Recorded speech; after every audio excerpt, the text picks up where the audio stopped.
guys are good to go. Good evening, everybody. We're going to go ahead and reconvene from our closed session. Do we have any final action this evening? Nothing to report out, thank you. All right, and with that, we will adjourn the special meeting and we'll call to order our regular meeting for May 12th, 2026. Will you please call the roll? Yeah, council members Aquino. Here. Leary. Here. Rohrbach. Here. And Rathel. Here. And Kozlowski is absent. Sorry. Thank you.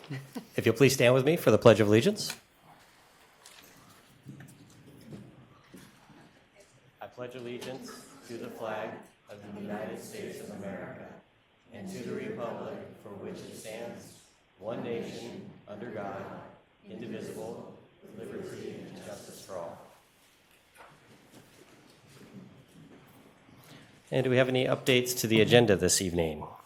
Yes, Mayor. We have an additional information transmittal for the public hearing, which is agenda item number 10. We have 2 letters that have been transmitted to the council, and there are additional copies on the back table for the public. Thank you so much. And now's the time where we do business from the floor. If you're here tonight to address the council on any unagendized items, you can come on up. You'll get 3 minutes to address the council. This is just on unagendized items tonight. Anyone from business from the floor? Going once? Going twice? Sold. Business from the floor. All right, perfect. We will move on to scheduled presentations. Please call item number 1. Item number 1 is a proclamation of the mayor proclaiming May 17th to the 23rd as National Public Works Week, declaring May 20th as City Works Day, and recognizing Public Works as emergency responders.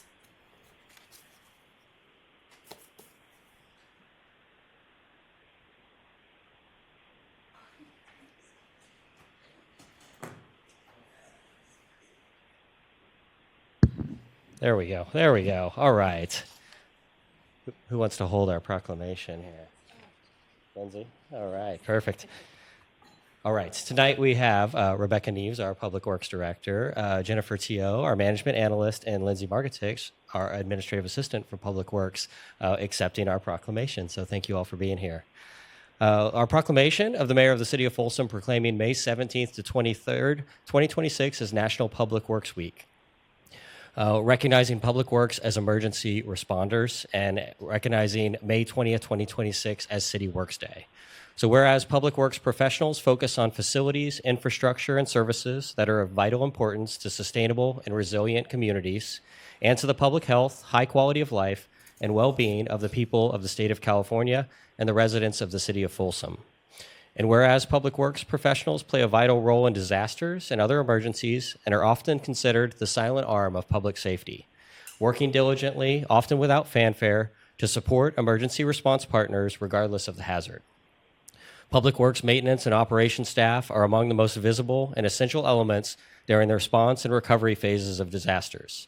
They assist with rescue, evacuation, flood control, and sheltering, provide temporary traffic control and perimeter security, transport critical supplies and equipment, and restore damaged infrastructure, making their broad capabilities a critical component in nearly every type of disaster or emergency.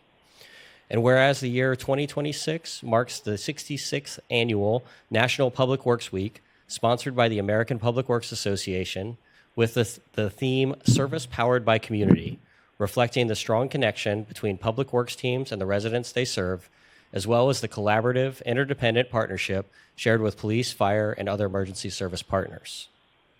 And whereas City Works Day, taking place on May 20th, 2026 at City Lions Park, invites residents of all ages to engage with and learn about the interconnected public works services that support daily life in Folsom, and to meet the professionals who work collaboratively to protect and serve the community.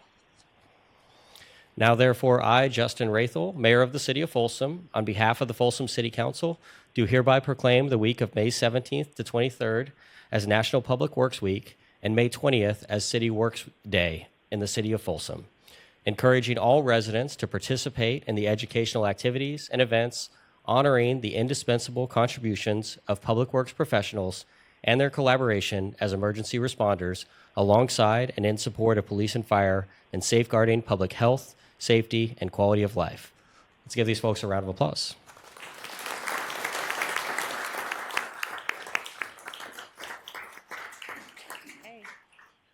Thank you, Mayor. Thank you, Council, for recognizing National Public Works Week and City Works Day. We just want to invite all of you and the entire community to come join us May 20th at City Lions Park.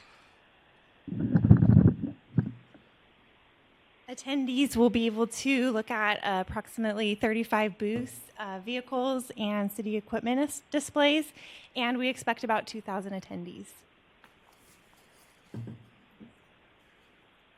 So this year's theme is service powered by community, and you may notice we don't have any of our amazing public works staff up here. It's because they're all in bed. 6:30 is past their bedtime, so they're up quite early. But I just, in all sincerity, I just really wanted to not only thank our first responders in police and fire, but also our team in public works who works alongside with them in emergencies. It really can't be understated some of the value and how they are able to keep the community moving when unsightly things happen, when we have calls about downed trees, blocking roads, flooding. This happened to be my favorite one. This was this last Christmas, actually. So we had a couple of gentlemen who had just opened their brand new Christmas gift and did not want to get their new sweater and pants dirty, so they did have to go and get some slickers on instead. But we had just kind of an example of some of the work that our teams do out in the field, and just really wanted to, highlight the good work that they do. A lot of folks are, when the storm comes in, that's when our folks are heading out, where most people are heading in for shelter. And so just when you see them, wave at them and say thank you, that's, just they love serving this community and they love serving all of you. So thank you for your patience and your care and your support of our public works team. So, and that's all.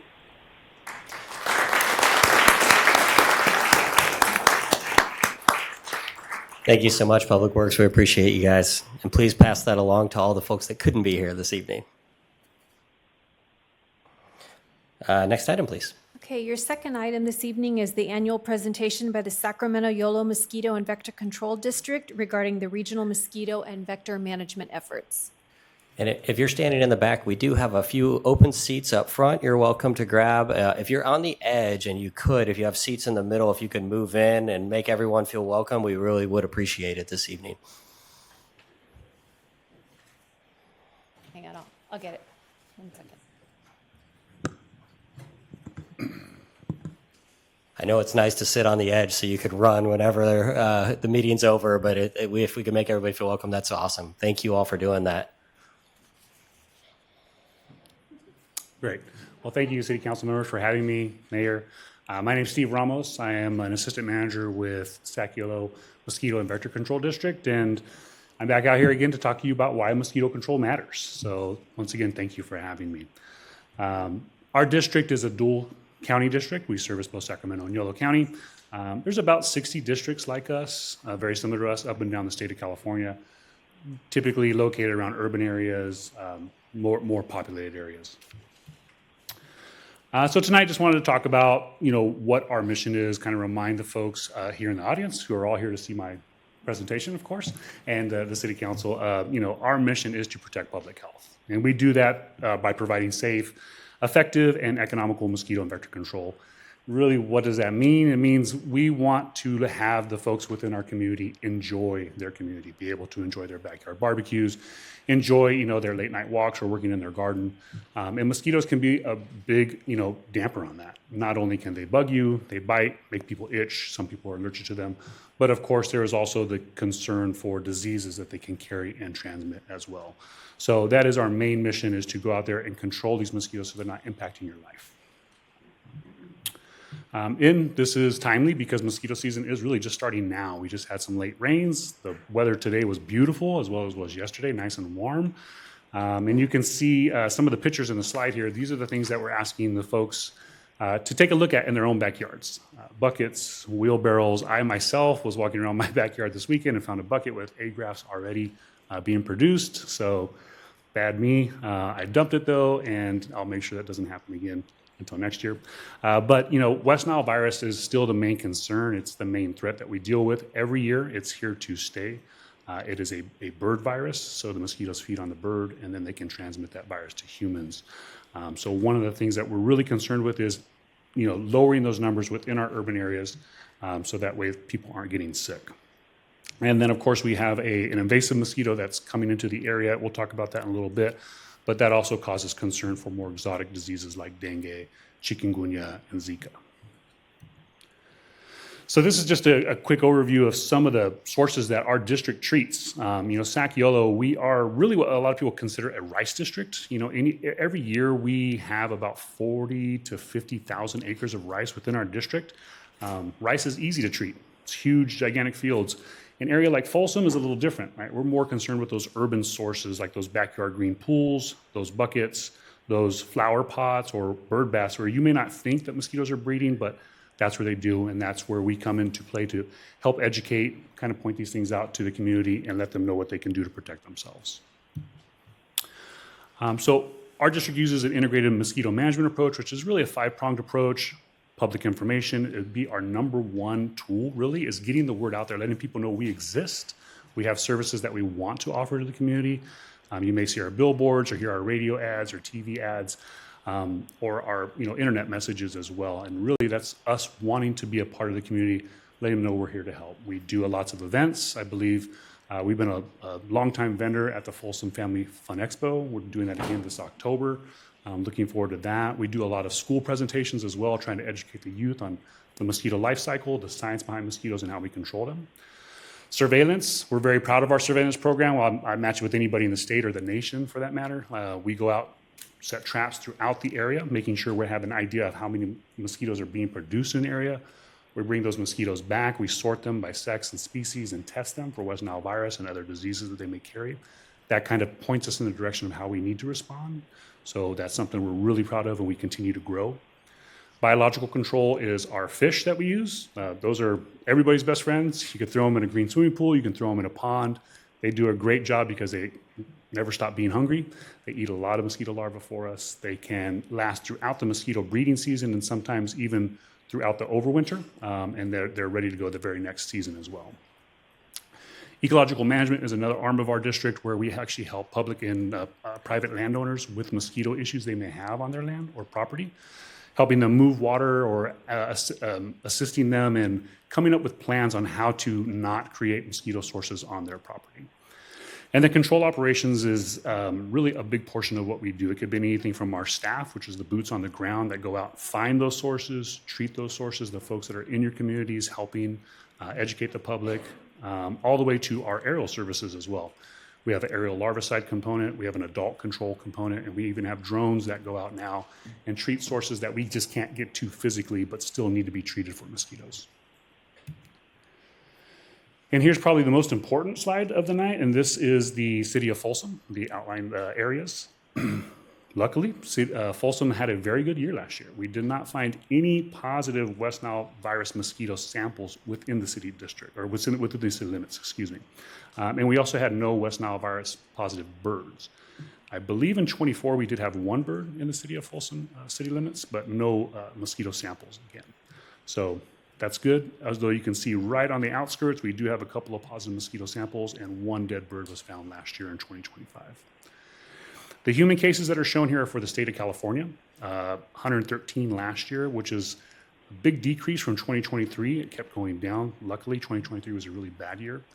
But something we like to point out with this slide is that CDC says, for every neuroinvasive case or positive human case that is reported, about 30 to 70 are unreported. So West Nile virus is severely underreported.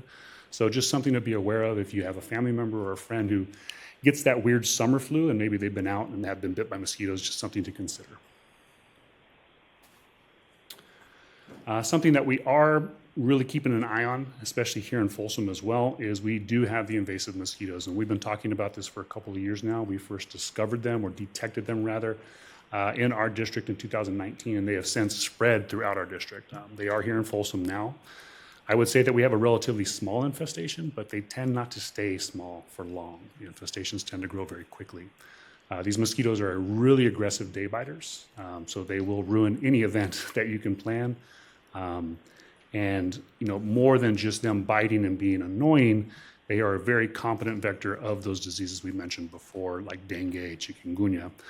In California last year, there were 193 travel-related cases, but there were also 6 locally acquired cases of dengue, so that is a main concern of ours. If we have these mosquitoes, which are a very competent vector of that disease, we don't want that to start being passed around locally from these mosquito bites.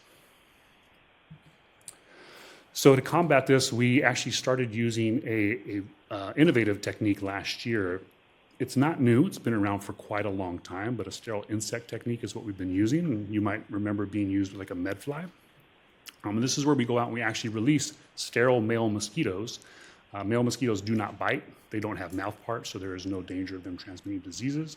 They can be a little bit annoying because they'll fly around, but they're not going to bite you or make you itch. And once they mate with the female mosquito will not mate with any other males. So her progeny from that point on are no good until she is expired. So we tried this in a very small area in South Natomas last year where we had a very high abundance of Aedes aegypti, and we saw tremendous results. Really kept those numbers down, which lowered all of the work that we had to do out there and really gave those residents some relief. So it's something that we're going to probably continue to expand on as we move forward. So yeah, as we move forward, we'll continue to expand our SIT in other areas that we deem that are becoming a high problematic area for Aedes aegypti. We'll continue, of course, our surveillance and control efforts. We'll explore more outreach opportunities. So if you have anybody who would like us to come out and give a presentation, please reach out to our district. We'd love to do that. Any of the clubs that are in the area, local clubs, schools, that's helps us get our message out very much. We, of course, encourage the public to report any day-biting mosquitoes. Those are typically those Aedes aegypti, and also drain all the water on your property. Discard those items, too, because the eggs can actually persist in those items, so it might be good once you dry them to throw them away. And then, of course, we welcome everybody to go to our website, which is fightthebite.net.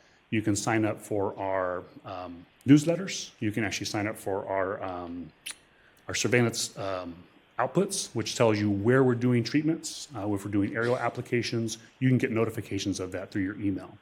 And it also just gives you a lot more information on the programs that we have. And with that, I am done. I tried to make it quick. Are there any questions? Thank you, Mr. Ramos. Questions? If I could, if there are no questions for me, I'd like to actually introduce Craig Burnett. He's been representing the city of Folsom on our board for a couple of years now. I'm sure you guys know him. I had one question. Sure. If you don't mind. Sure, I'm sorry. You mentioned the Fight the Bite site, and I signed up years ago for the notifications, and I'm wondering if that advertisement goes out to the greater community to sign up for that, because I think some people may be sensitive or concerned about chemicals, use in local ponds and wetlands areas, and if there are things that you would recommend that people do to avoid those areas if they're concerned about some kind of exposure. Sure, yeah. One of the best things you can do is sign up for those notifications. And then if you have a concern, say you even see something that's being treated, give us a call. Even during that time, I would stay out of the area if you're concerned for your own personal health. But give our district, our office, a call. We can let you know what's happening in real time, like what that application is being applied for, what type of product it is, how long it should take. We can give you that information right there in real time. Great. So fightthebite.net. Fightthebite.net. Yeah, Yes. very good. Thank you. You're welcome. Good afternoon or good evening. I'm Craig Burnett. I've been your representative for a number of years for the city of Folsom. I actually worked for the district when I was going to college in the early 60s, and I've been a member of this Sac-Yolo Mosquito Vector Control Board for 48 years. So I've cut my teeth on the district and being a representative of Folsom. And Steve talked about Aedes mosquitoes, day biters. I was in my house on my computer here a couple weeks ago, middle of the day, heard a buzzing, slapped my neck, there was blood. It was an Aedes aegypti mosquito. So I contacted the district, the staff came out, searched all around my house. I don't know if they found the source at my house, but it only takes a bottle cap full of water for these Aedes aegypti to lay their eggs. And when the rain or sprinklers fill it up, eggs will germinate and produce mosquitoes. So you have to be aware, any little source around your house or around your yard. The other thing our district does that Steve didn't mention, we do surveillance for ticks because Lyme disease is prevalent. So basically, around the river areas, riparian areas, they check for ticks every year, usually November through about March. So just wanted to let everybody know, fight the bite, sign up, get more information. And I'm proud to be a member of the City of Folsom and representing City of Folsom on the Saciola Mosquito and Vector Control Board. Thank you.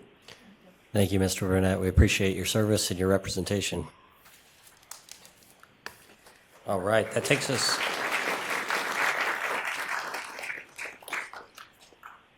That takes us to our consent calendar.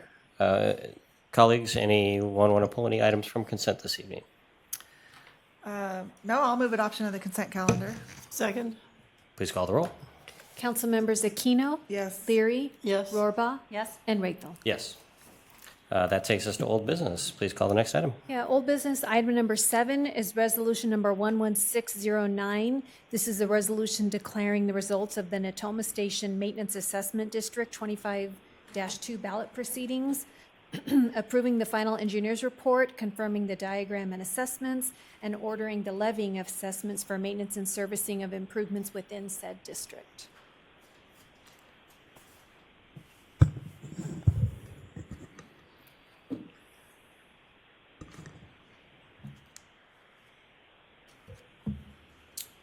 Good evening, Mayor, members of the council. I'm Derek Perez, Municipal Landscape Services Manager for the Parks and Recreation Department. I'll be presenting a very brief presentation on the Prop 218 results for Natoma Station Landscape and Lighting District. At the April 28, 2026 City Council meeting, Council held the public hearing for the Natoma Station Maintenance Assessment District number 2025-2. Council directed staff to tally the ballots on April 29, 2026 in the large Public Works Conference Room at City Hall at 9 a.m. and return with the results to the next City Council meeting, May 12, 2026 tonight. The City Clerk certified the ballot results on April 29, 2026 with the final results being a total of 1,382 ballots were distributed. A total of 655 valid ballots were tabulated.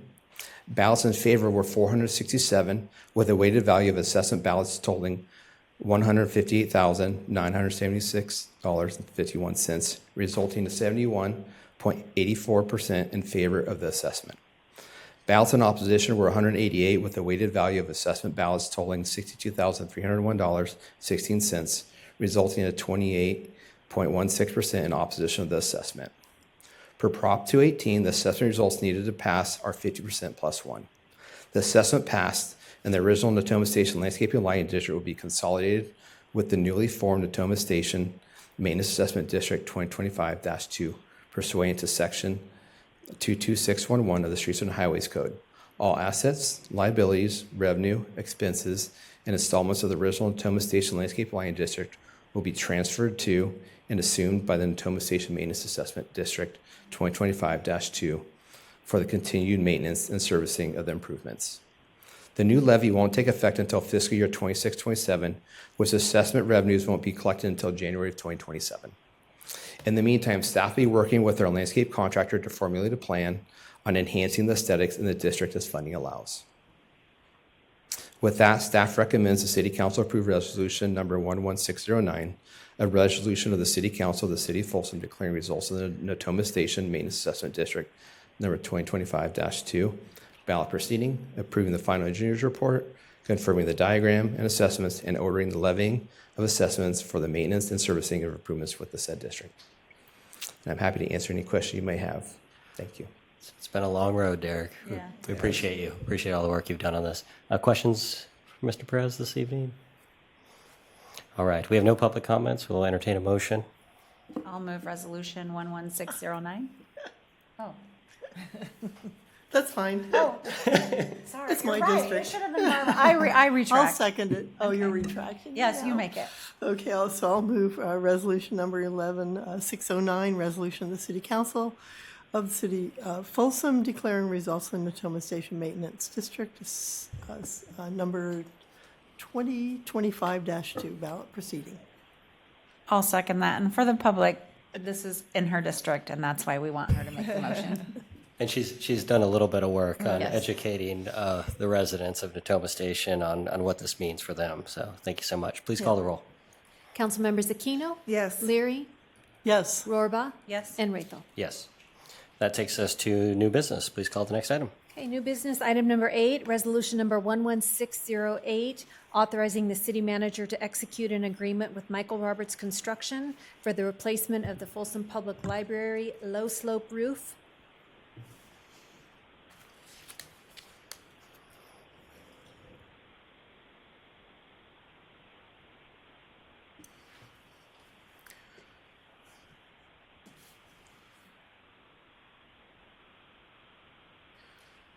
Good evening, Mayor Athel, members of City Council. Ryan Neves, Capital Project Manager in the Parks and Recreation Department. Happy to give you a brief presentation on this project.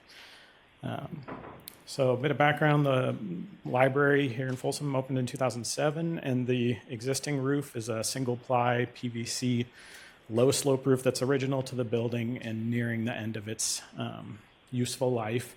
We recently had an inspection done in December of 2025 that identified several issues with the roof and recommended replacement.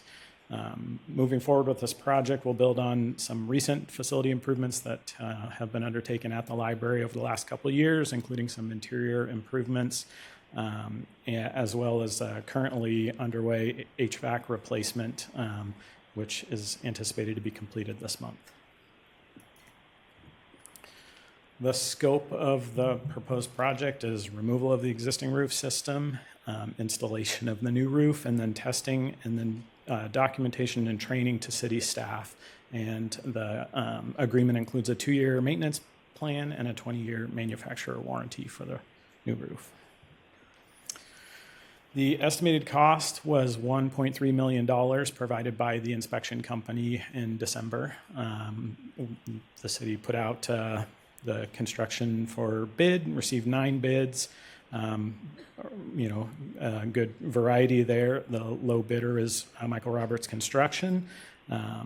And upon review, there were the low bid responsive bidder. And so we recommend awarding contract to them. The total project budget would include a 10% construction contingency. So it would be, the project budget would be for $948,045. The schedule for the work, so we're here tonight to hopefully award the contract. We'll be working with our library director and team to coordinate the schedule to be most, least impactful, I should say, to the summer programming. And so we've identified starting work after August 1st. And while we don't think it'll take the full time, the number of working days, we expect the project will be completed before the end of December. And most importantly, the library will remain open during the work. So with that, recommend approval of resolution number 11608 to authorize the city manager to execute an agreement with Michael Roberts Construction for the replacement of the library roof. Happy to answer any questions. Thank you so much. Any questions for staff this evening? I just have one for you. Once our 2-year maintenance agreement is up, what's the plan moving forward? Yeah, so as part of the scope of work, they'll be providing us with some training for our in-house facility staff for what the maintenance recommendations are. So we would be moving forward with that. So the idea is our staff would take on the maintenance after 2 years? Correct. And then what's the expected, this one lasted, looks like barely 20 years, maybe a few years shy of 20 years. With proper maintenance, about how long should this roof last? I mean, it's warranted for 20 years. So, I think that is kind of the design life. So, we'll hopefully with the proactive maintenance, we'll be able to extend that. But I think, planning is, 20 years. Thank you so much. Yep. And we have no public comment this evening. I can move adoption of resolution number 11608. I'll second. Please call the roll. Councilmembers Aquino? Yes. Leary? Yes. Rohrbaugh? Yes. And Rethel. Yes. Please call the next item. Okay, new business item number 9 is resolution number 11611, authorizing the city manager to execute an agreement with Lowen Pump Maintenance for the replacement of motor and pump and refurbishment of a pump for the 50-meter swimming pool at the Aquatic Center for a cost not to exceed $88,400.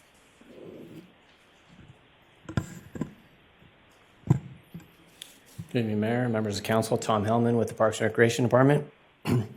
Tonight we bring resolution number 11611, a request to authorize the city manager to execute an agreement with Lowen Pump Maintenance. The reason for this request, so we have an aquatic center that was built in 2001. This aquatic center serves over 150,000 participants that enter that facility on an annual basis. The motors for each of these 2 filtration units are original to the build. The pumps for each of these filtration units are also original to the build, but those 2 pumps have been refurbished at least once in their lifespan. The two units that we're talking about tonight are the main filtration equipment that bring the water in from the 50-meter swimming pool to be filtered, heated, and then chemically treated before returning to the swimming pool. The diagram you see before you are the 2 units we're speaking of, Unit 1 on the right and Unit 2 on the left. California State Code requires that the entire water volume of the 50-meter pool be recirculated every 6 hours. In order to achieve that, both of these units have to operate and move 2,016 gallons of water every minute.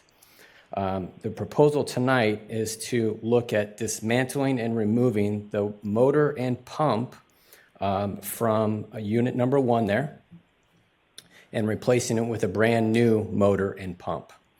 Then the contractor will take that pump and rebuild it off-site and return to install it into unit number 2 at a later date. The contractor will then also make sure that all the equipment is tested and working properly before finishing out the project. As we went forward with this, because it is of urgency, we see failure in unit number 1. Failure is a sign that basically we're getting air in the system. And so we contacted our utilities department, worked with them to identify some additional resources and or vendors, and they provide us with a few that they've worked with. We reached out to 4 companies to ask them for a quote, give them back the information by a specified date. Upon that date, we received 3 that you see here from these 3 vendors. We are choosing to go with Lowen Pump Maintenance, which to provide this service and get this work done for us, which our utilities department also works with as well. So tonight I ask for your approval of resolution number 11611 for us to move forward with this and allow the city manager to execute an agreement with Lowen Pump Maintenance. Be happy to answer any questions you may have. Councilmember Aquino. What's the difference in cost between replacing a unit and refurbishing a unit? So refurbishing can be of the pump, but not the motor. So refurbishing the pump would be about 12, is what they quoted to do for the, this pull pump number 1 out, refurbish that, and then put that into pump number 2 would be about $12,000. Okay. Okay. I'm not mechanically inclined, so Let me go back to a diagram here. Yeah. I was just thinking, are you refurbishing instead of replacing in order to save costs? So two things. So unit number 1 is our problem. Okay. Unit. Okay. So this is the one that's showing most signs of distress because we have air in the system. And so through some preventative maintenance and other work we've done, we've identified that unit number 1, the pump is bad, and then the motor is failing. And so pumps can be rebuilt, and you can rebuild those all the time because they pull everything out from the internal and they put all new internal parts in, right? So we're going to rebuild that one to place onto unit number 2 so we get a new working pump. That motor is working really good. So unit 2 is doing fine right now. But unit 1, since we have the opportunity to rebuild all of that, that's why we're taking advantage of this, because that one is showing the most failure at this point. Got it. Okay, that helps. Thank you. Other questions for staff? Oh, I just have one other question. Is it possible that there may be some other components that aren't up to par to use for rebuilding? I don't know how, in depth you can evaluate these things without taking them apart. Hopefully not. We've done work on both the influence, so where it gets pulled in, and the effluent where it's going to. We've replaced some valves also within the plumbing system. As you also know, we also replaced all 8 of the sand filter units that were there. And so with better sand filtration, this is also maybe a possibility where our motor isn't able to keep up with the demand in order to filter that water effectively or pull that water in effectively. So we don't anticipate that there's other things outside of before the pump and motor or after the pump and motor at this point. We just believe that the pump is failing. There's some internal problem that's making that happen, which is why you're getting air in the system. And then the motor is failing as well. So right now, you don't anticipate a contingency to complete There's a this contingency project? amount in this of Greater than- 10%, okay. yeah, for all of our But parts not we do. greater than that? No, Okay, thank you. getting blinded. We have no public comment this evening, so I'll All right. entertain a motion. I'll move approval of resolution number 11611. Second? Please call the roll. Council members Aquino, Yes. Leary, Yes. Rohrbach. Yes. And Raythel. Yes. And that takes us to our public hearing. Yeah, Please call the next item. Public hearing item number 10. This is resolution number 11613, a resolution receiving the 2026 Ad Hoc Charter Review Committee report to City Council with recommended amendments and dissolving the committee and direction to staff regarding preparation of potential ballot measures, amending the city charter and/or the municipal code for the 2026 general municipal election.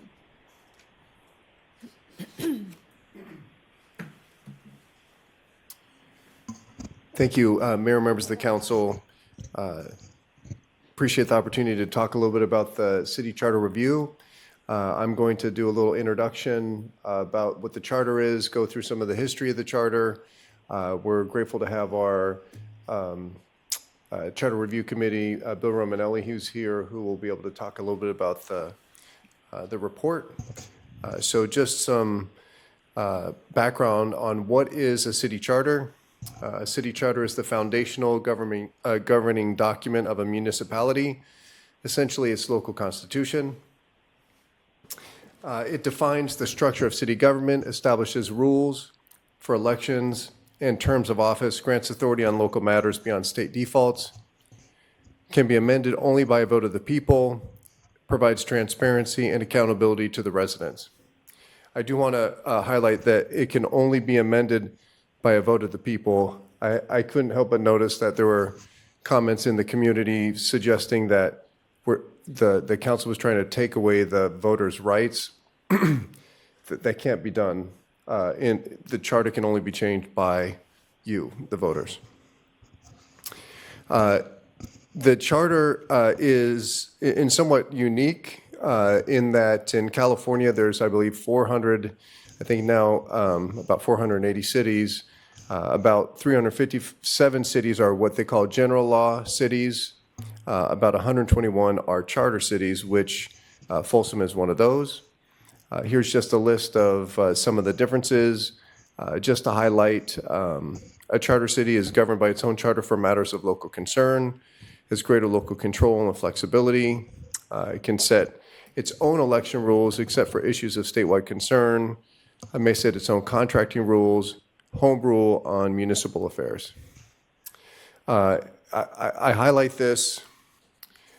This is 1990, and it was Measure P, and this is the vote that approved the charter, the original charter. We had 3,100 votes for, 2,100 against. Just to kind of demonstrate some of the changes that have occurred in the November 2024 election, there were 42,000 individuals that voted. In the 1990 election, 5,300 voted. So things have changed a little bit. Here are some of the amendments to the charter. We had Measure H in 1994 and Measure I. It's kind of a little interesting about the history of the city. Measure H was for a bridge connecting Folsom Boulevard and Folsom Auburn Road, not more than 4 vehicular lanes. It passed with 8,300 votes. I guess there was a countermeasure, alternative bridge extending from northern extension of Oak Avenue to East Natoma Street near Fargo Way. That item failed. In 1996, there was Measure L, charter enforcement and penalties. That amended a section to clarify enforcement Violations of the city charter or city ordinance shall be enforced by any method provided by ordinance. And then that passed. Measure P, water meter rates and retrofit rules, prohibited water meter retrofits on pre-1992 single-family residences, and that passed with 8,500 votes. In 2000, there was an ad hoc charter advisory committee. A special committee was formed, reviewed the charter, and submitted recommendations for the council consideration. In 2001, the council declined to submit any of those any of the recommendations for that 2000 ad hoc charter advisory committee forward to the voters, so no amendments were placed on the ballot. In 2004, Measure W, this was for basically the land south of Highway 50. It required water supply, identification, traffic mitigation, 30% open space, school plans, environmental review before annexing land south of Highway 50. It was approved with 17,000 voters to 8,000 against. 2018, there was a charter amendment that went before the residents of Folsom. It was titled Measure C. Basically, the question was, after serving 4 consecutive 4-year terms, a city council member is not eligible to run or be appointed unless 4 consecutive years have elapsed since their last service. That was approved, 23,000 votes to 6,100 votes. Here's just a quick summary of the different charter amendments over the 36-year history. It looks like there's been 7 ballot measures, 6 were approved, and then that kind of brings us to the 2026 Ad Hoc Charter Review Committee. The committee has been convened. It's been looking at the charter. The last full review was in 2000, as I mentioned. The charter amendments require voter approval. Folsom residents will have the final say on any proposed changes, as they always have. So what's next? The committee will present findings and recommendations to the city council. If approved, measures may be placed on a future ballot for a public vote. This is more blah, blah, blah. You guys have heard me a little bit talk about that. Okay, so I think it's important to highlight some of the things that have happened for the Ad Hoc Charter Review Committee. The committee met 2 times in March, 2 times in April, and then once in May. And it was interesting, at the beginning of the charter review process, we had an introduction to the charter.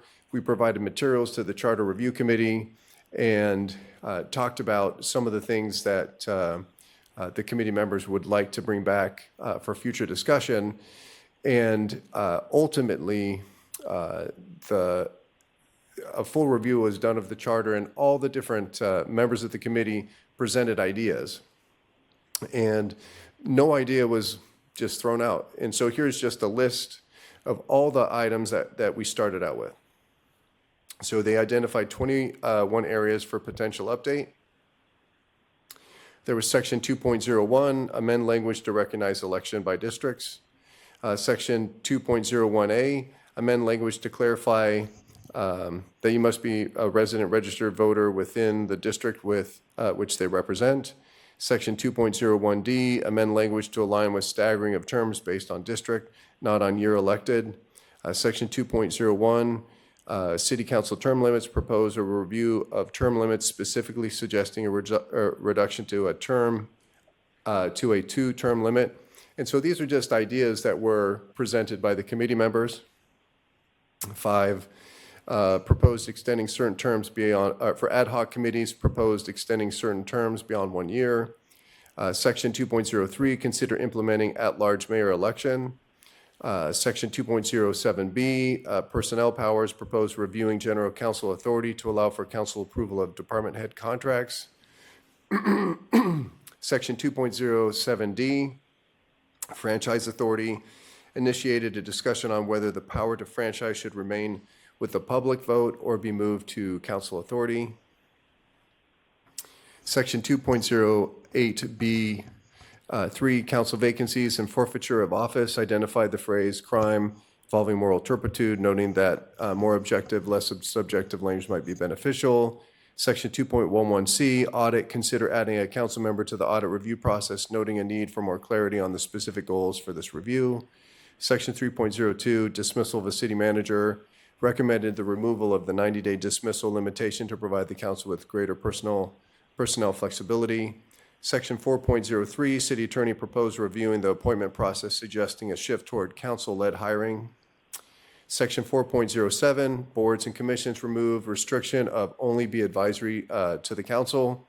Article 5, financial procedures flagged for potential updating. Section 5.04, purchasing and contracting, recommended updating procurement language from lowest bidder to best bidder. Section 5.08C, this was my favorite. There was a typo, warrants and cheeks. I'll let you figure out what that was supposed to be. We've administratively corrected that typo. Section 7.02, franchises identified for review specifically regarding water meter retrofits. Section 7.05, American Bridge crossing site proposed for removal, as this was seen outdated. Section 7.07A and 7.07B, water meter retrofits and metered rates identified for review specifically regarding water meter retrofits. Section 7.08, local control of land south of Highway 50, flagged for further examination, proposed expansion of the defined area. Section 9.02, transition of current elected officials, proposal to remove section as outdated and irrelevant as it addresses the transition of elected officials during 1990. I wanted to add that because the election process is what it is, there are certain timelines that need to be followed so that anything can be presented to the voters. And so we discussed that at the very first meeting with the Charter Review Committee and established kind of a date of the meetings that we needed and basically understood if something were to ultimately be presented to the City Council for consideration to put forward to the voters, we would need to work pretty aggressively. And so that's how that schedule was put together. And we'll kind of go over later on in the presentation of what is left, because there's still significant public process that has to happen if anything is to get to the voters. So we have the recommendations from the Ad Hoc Charter Review Committee report, and I have this on our screens. I don't know if our committee chair, Mr. Romanelli, if you wanted to come up and talk about these items. Okay, so I'll go over these and then we'll turn some time over to the chair. So the recommendations of the committee were, and there's 8 of them, is first, section 2.01, City Council. This was to address the transition away from at-large elections. The committee voted 6-1 in favor of this recommendation. And essentially what happened here was they removed the language that said at-large. Section 2.01, term limits. This is reducing the maximum number of consecutive terms city council members may serve from 4 four-year terms to 3 four-year terms. The committee voted 6-1 in favor of this recommendation. Section 2.06, city council compensation and expenses. This was to add automatic annual salary adjustments for the city council tied to the consumer price index with a maximum increase of 3% once per fiscal year. The committee voted 5-2 in favor of this recommendation. Section 2.07D, restriction on city utility or enterprise franchise authority.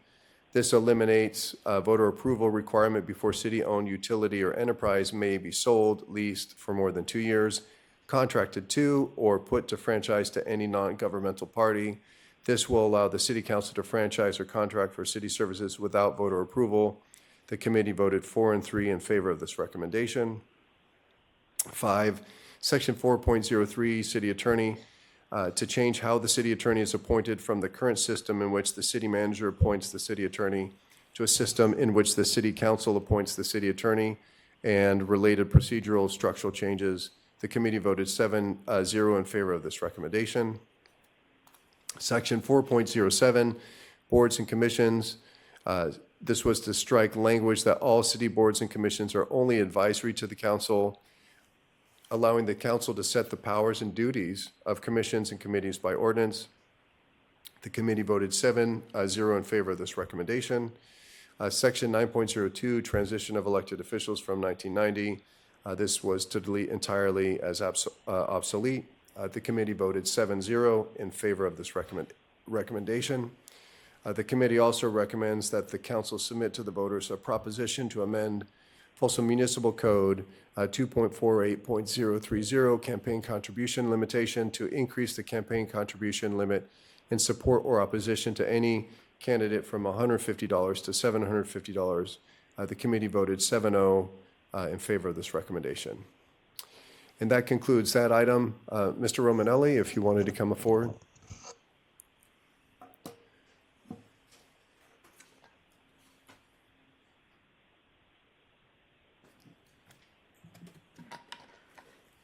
Good evening, Mayor, Vice Mayor, council members. Bill Romanelli. I had the privilege of serving as the chair on this committee. And rather than repeat everything the city manager just went through, I simply just want to do my best to briefly summarize for you our discussions behind these recommendations, as hopefully it'll be useful for your deliberations to have a little bit of context behind what we're recommending. I want to emphasize that everything I'm going to share with you tonight is reflected in and pulled from the published meeting minutes, with only a couple of exceptions that I will call out when I get to them.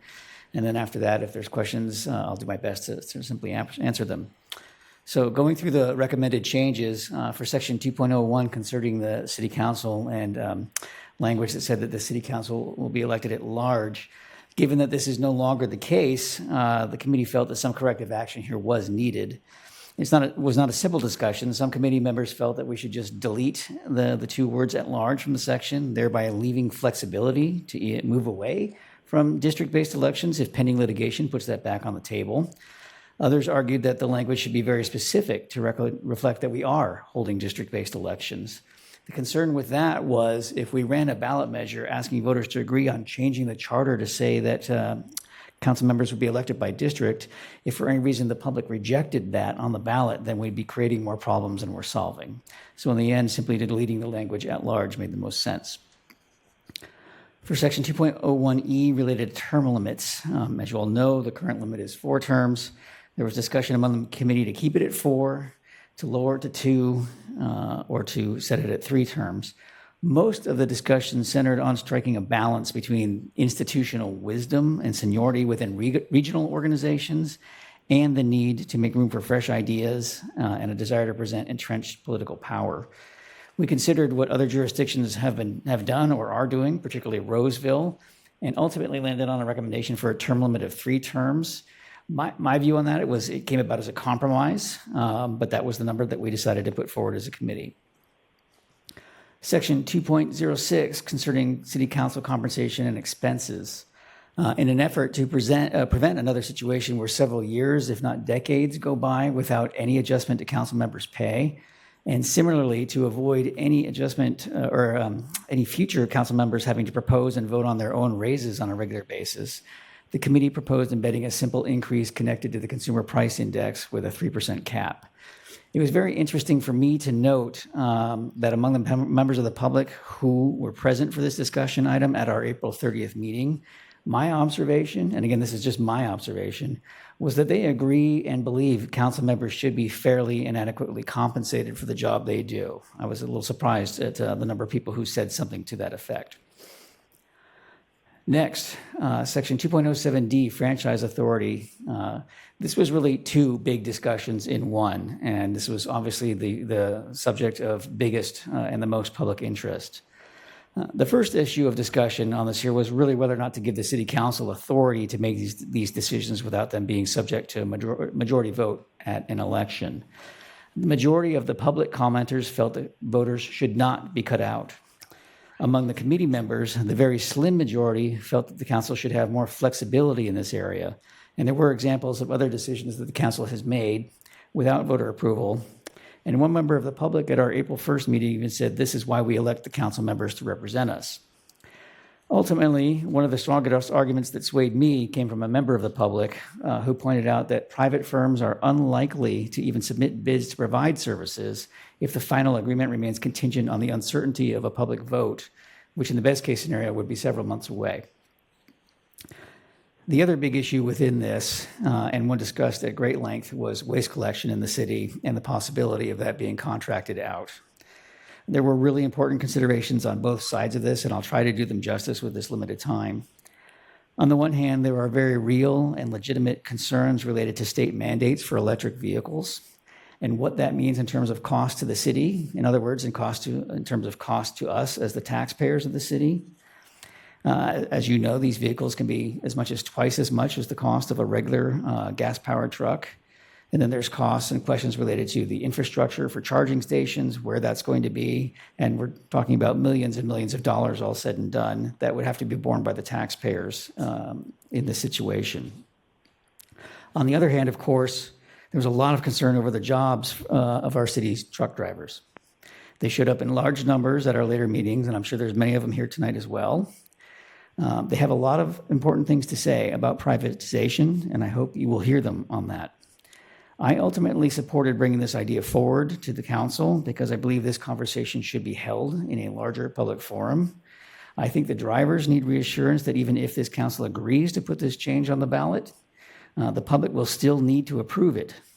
If they do, I myself just want to be on record saying that I will advocate strongly that no future decision about contracting waste hauling should be made without making every effort to protect the jobs of the good people who drive these trucks and provide such high value to our city.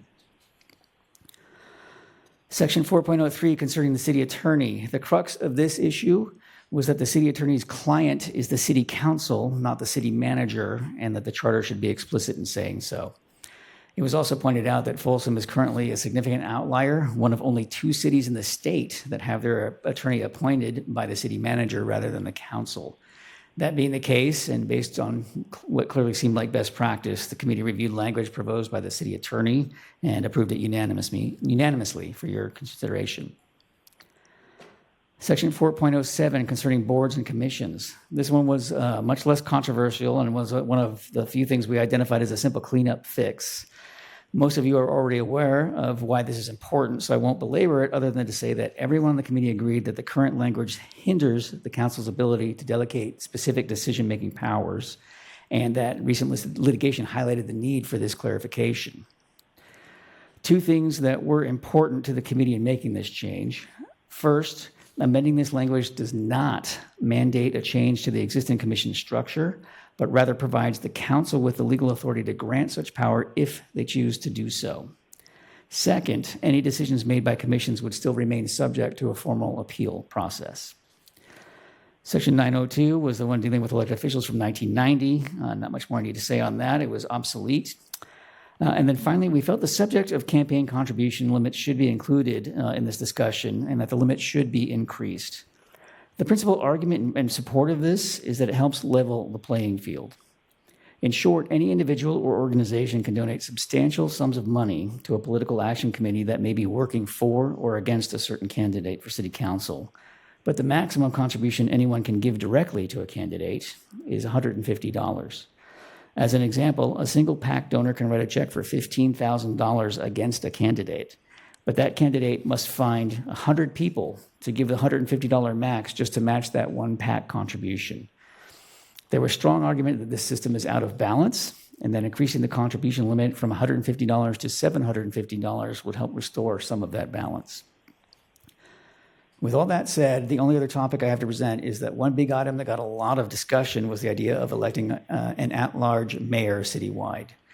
The topic comes with a substantial number of questions ranging from what this mayor's actual job would be to whether they would be elected in addition to the city council or part of it, compensation, limitation of powers, and so on. As the staff report indicates, there just simply was not time prior to tonight's meeting to come to any resolution on those matters. So we all agreed that after this election year, we'd like to recommend that the council convene a new committee to take a more thorough look at that idea. I want to sincerely thank our city clerk, our city attorney, our city manager for their extraordinary support of the committee over the last 8 weeks. And with that, again, I'm happy to answer any questions.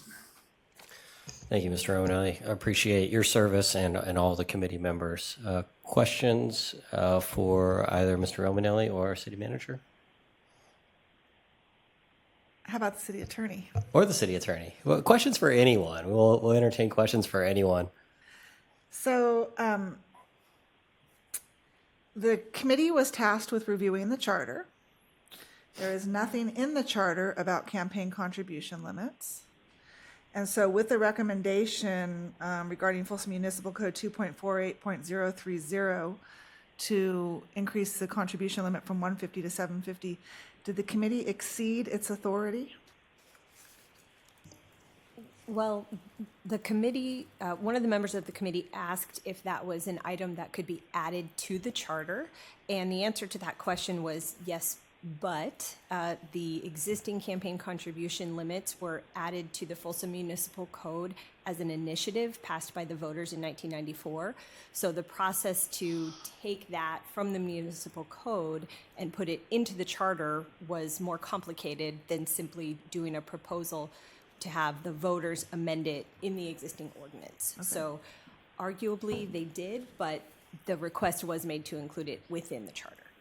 But is that the recommendation of the committee to put it in the charter? Yes. To put it in the charter? Correct. Okay.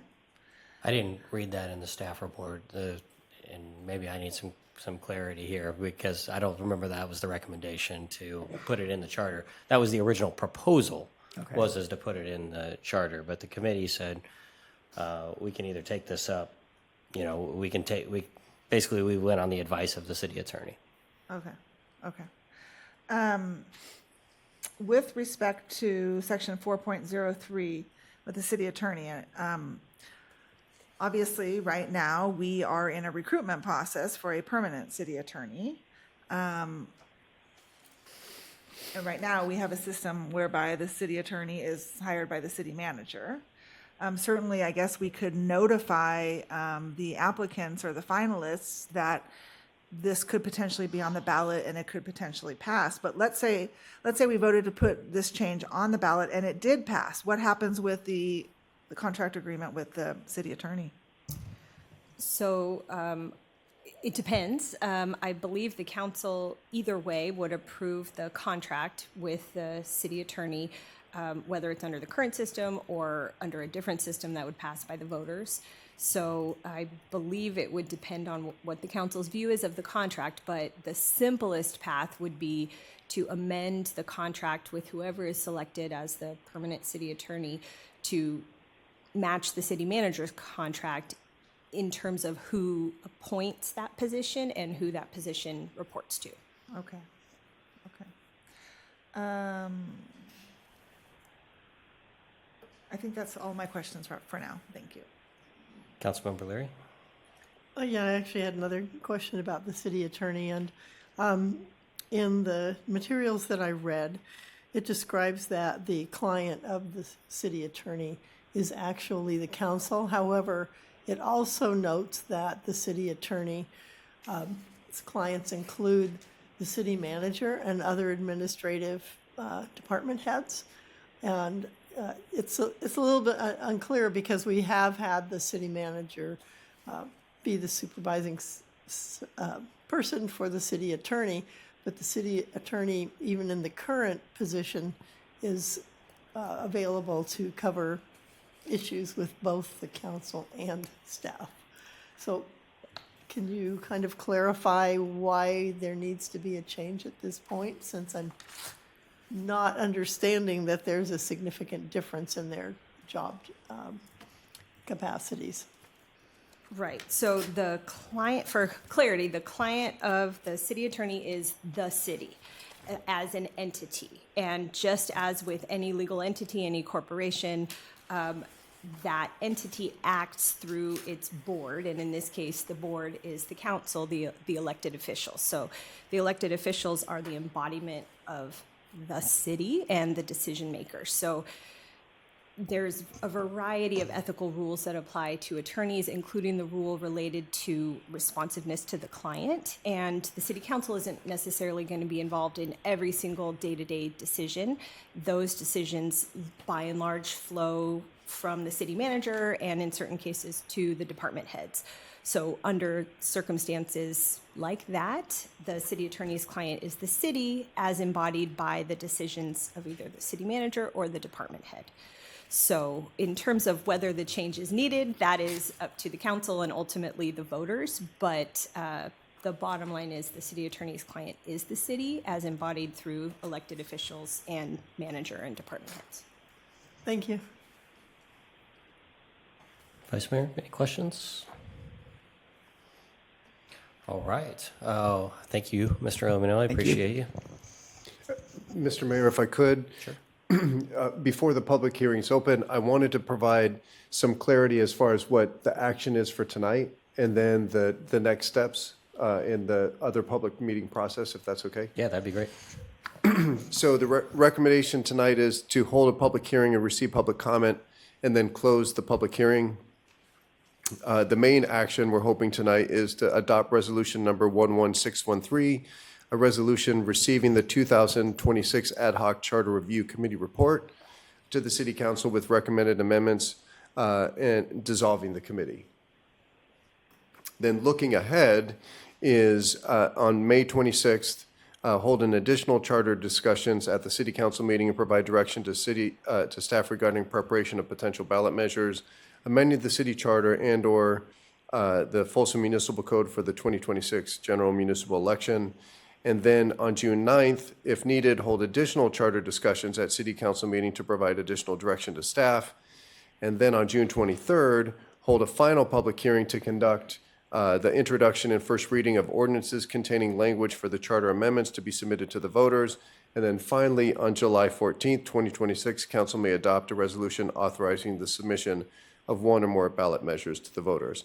So, I mean, there's substantial public dialogue that's going to take place before it even gets to the voters. And so I just wanted to outline that. And I think to your comment on history earlier, we've had the one initial adoption of the charter. We've had one charter review commission. All of the other charter amendments were done just through this process without any charter review commission at all, without any public meetings before that. Correct? I don't know the history of how those got on the ballot. I know it didn't go through a charter review committee process. Okay. Oh, and then I think it's also worth noting in the staff report, there was a budget consideration here also. Not saying that we can't exceed that or go below that, but essentially in the budget this year, we have budgeted for 3 items to be placed on. Obviously, we're in charge of the budget, so we can change that. But just kind of to highlight that portion, we've got 8 recommendations. I think another thing to consider is that if we put 8 things on the ballot for the Folsom voters to decide, that's a lot of things for the voters to read through and have opinions on. Might be tough to get consensus on that many items. The main reason we're here tonight is the public hearing. So I'm going to go ahead and open the public hearing, and so we can take some input from our residents. Please call the first person. Okay, just so you know, we have about 15 or 16 people who have requested to speak. So what I'll do is I'll call the next speaker and then I'll let you know who's next after that. So if you hear your name and you know you're on deck, feel free to move down and be ready to proceed to the podium. And we'll start the 3-minute timer when you begin to speak. So our first speaker will be Macy Sherman. Macy will be followed by Teresa Garcia. And for those that are you're not familiar with the process, when you start seeing the orange light, that means you have 30 seconds. When you start seeing the red light and start seeing me start to try to interrupt you, and the clock will actually start counting the other way, that means you're out of time. If we can respect that 3 minutes so we give everybody an opportunity to speak tonight, I sure would appreciate that. Macy, the floor is yours. Thank you. So my name is Macy Sherman, and I represent City of Folsom workers with Local 39. I wanted to come here today to talk about the potential changes to the city charter, specifically Section 2.07D, which would remove the voter requirement to privatize public services. Some of the reasons that the committee gave for wanting to do this, such as fiscal flexibility, meaning the concern that a large company would not want to give a bid to the city because of having to wait for the vote, in my opinion, is speculative. I somehow doubt that large companies would be deterred by having to wait for a public vote. You know, what this represents to me is it is a transfer of power from the people of Folsom to the city council. Whether that transfer is voted on by the people or not, that's what it does represent. I think that privatizing public services often results in higher rates, decreased quality of service, and I think that it is something that residents should have the right to vote on. I think that this provision within the city charter should be protected, and I don't think it should be considered for the November ballot. I also wanted to highlight the fact that during the committee meetings, our members, the city residents, you know, the City of Folsom workers did attend those. And the first time the committee voted on this potential change to the city charter, it was 6-1. And after the public outcry and all of the comments made by the workers and the public, it was the slimmest. It passed by 4-3 versus all of the other ones. So I just wanted to point that out and give my comment. So thank you guys for having me. Thanks for letting me be first. Thank you.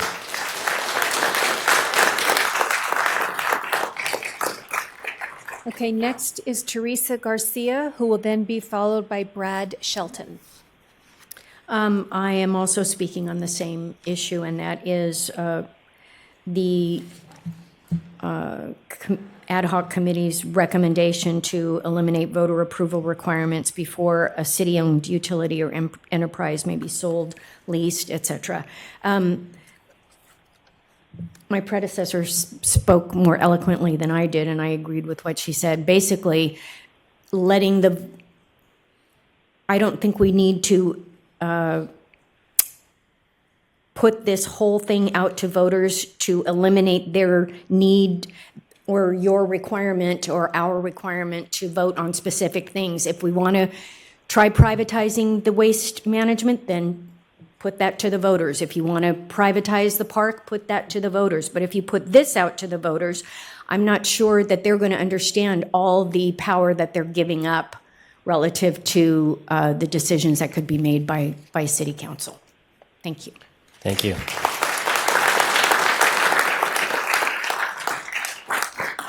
Okay, our next speaker is Brad Shelton, and Brad will be followed by Jag Nagendra. Thanks for coming out tonight, Brad.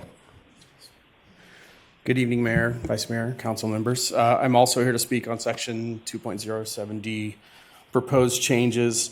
You may hear this a whole lot, but it feels like we're just going to start hitting the same message. I have a lot of experience talking with legislators and folks about this. When you outsource inherently government functions, you end up with higher long-term costs, reduced service quality, and lower accountability.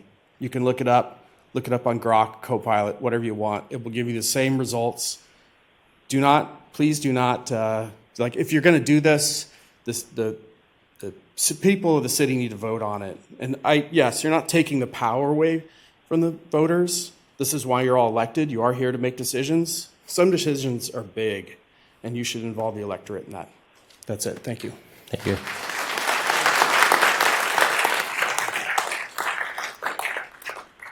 Okay, our next speaker is Jag Nagendra, and Jag will be followed by Julie Reese. Good evening, Mayor, Vice Mayor, and members of the council. I want to thank the Charter Ad hoc Committee for the time and the efforts they invested. I know it's not an easy task in getting through where we are today. Overall, I support several of the recommendations out of the 8. I support having the City Council appoint a city attorney directly because it creates a cleaner accountability to the elected body and representing the residents. I also support removing obsolete languages and providing some flexibility for boards and commissions as the city evolves over the next 2 decades or so. I also appreciate the discussions around campaign contribution limits.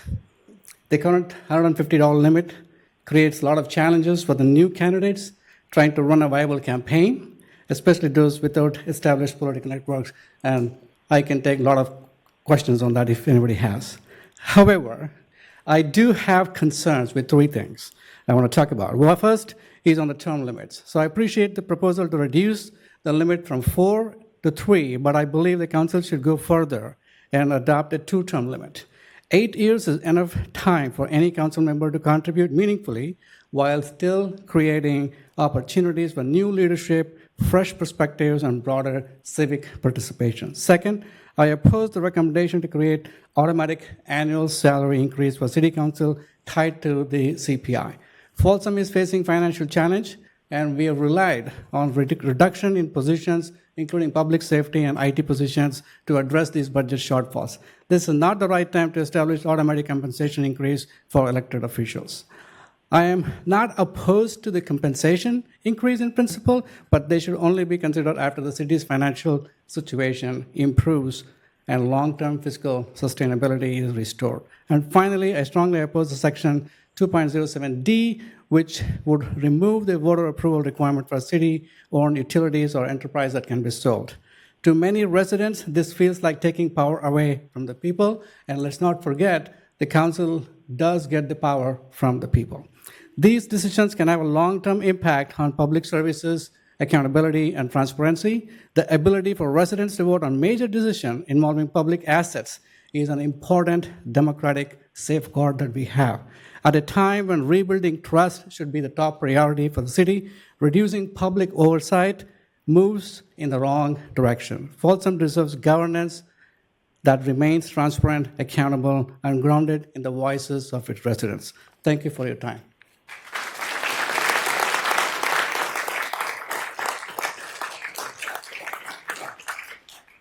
Okay, our next speaker is Julie Reese, and Julie will be followed by Adam Murphy. Good evening, and thank you for your time. I just want to say that I'm a local resident. I've been here resident for 51 years, and I'm a local business owner. I sell homes here in the town, and one of the things I promote so vehemently is the fact that we do have our own police, fire, solid waste, all of the city-run entities that make our city great, and that adds a lot of value. And the people that have those jobs really deserve the pay that they receive and our support, and I, for one, support them wholeheartedly. Thank you very much. Thank you.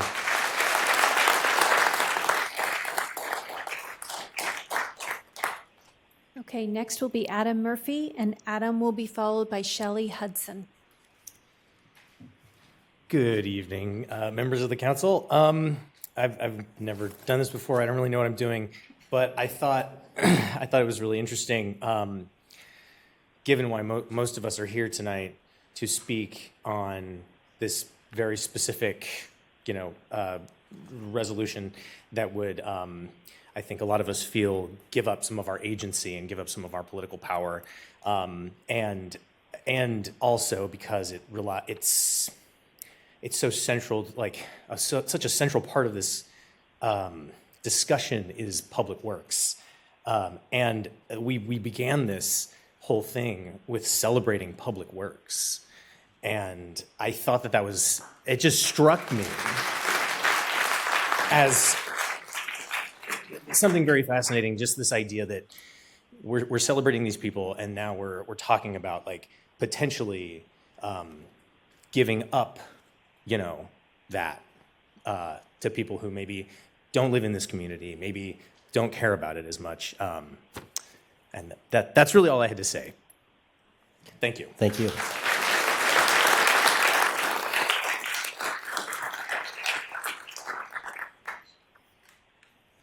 Okay, next speaker is Shelley Hudson. Shelley will be followed by Gwen Willison. Good evening, Mayor and Council members. My name is Shelley Hudson, and I'm a 28-year Folsom resident.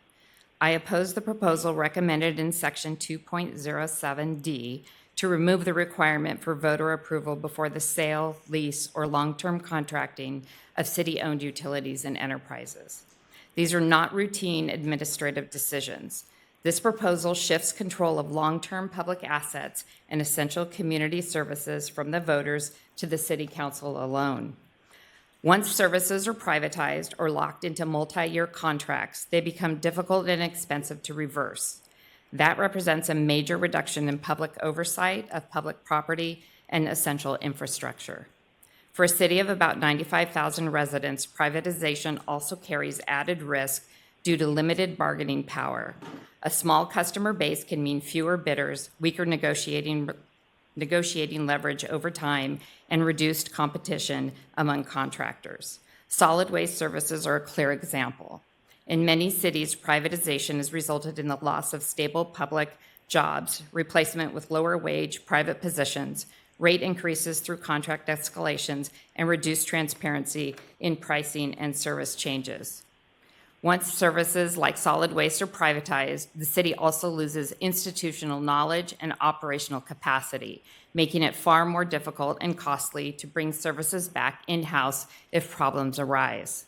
Residents are then left with less oversight, fewer options, and reduced accountability if service quality declines or costs increase. Meanwhile, profits go to private corporations and executives, while residents take on the long-term financial risk and consequences. This is precisely why voter approval exists today, to ensure the public has the final say before essential public services and assets are transferred or contracted away. If these decisions are truly in the public interest, they should be able to earn public approval through a vote. I urge you to reject this proposal and preserve the requirement for voter approval.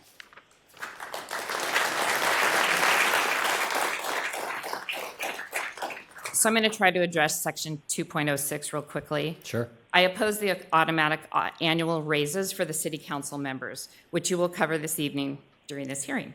As a former city and state employee represented by Local 39 and Bargaining Unit 07, I can assure you that employees do not get automatic raises. We negotiated justified increases and sometimes went years without them, depending on budgets and economic conditions.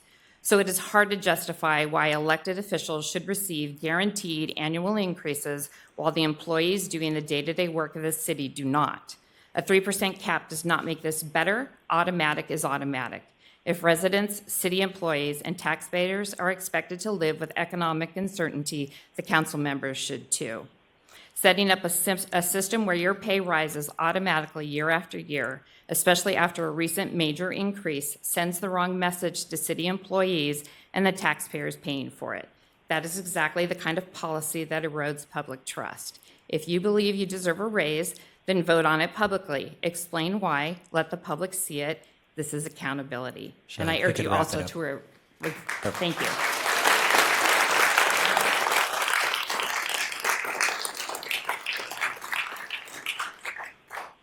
Okay, next, our next speaker will be Gwen Willison, who will then be followed by Colleen Shannon.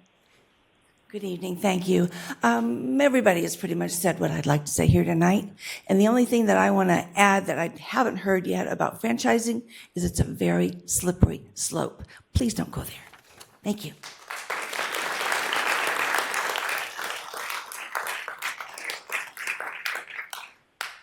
Okay, next speaker will be Colleen Shannon, who will then be followed by Chad Vanderveen. Gwen, you were so fast, I wasn't prepared. Super interesting topic tonight, and I just want to thank the committee for the work that they put in reviewing the charter. It is very not sexy to read through the charter, although when you talk about warrants and cheeks, that does make it a little more exciting. So couple of kind of questions that I wanted to bring up, things to think about. The commission part was especially interesting to me as I have the privilege of serving on the Library Commission. And I wonder how the powers that would get delegated to the commissions and committees would be decided on. Like, would the charter then limit the scope of what those powers and decisions are? Would the city council just be like, we need you to decide whether or not the library will be open on Mondays, and then the commission gets to decide? Or is that, right now it's an advisory piece, and so it kind of leaves some questions for me on exactly what that would look like. Councilmember Aquino, thank you for bringing up the difference between the charter and the municipal code when it comes to campaign contributions.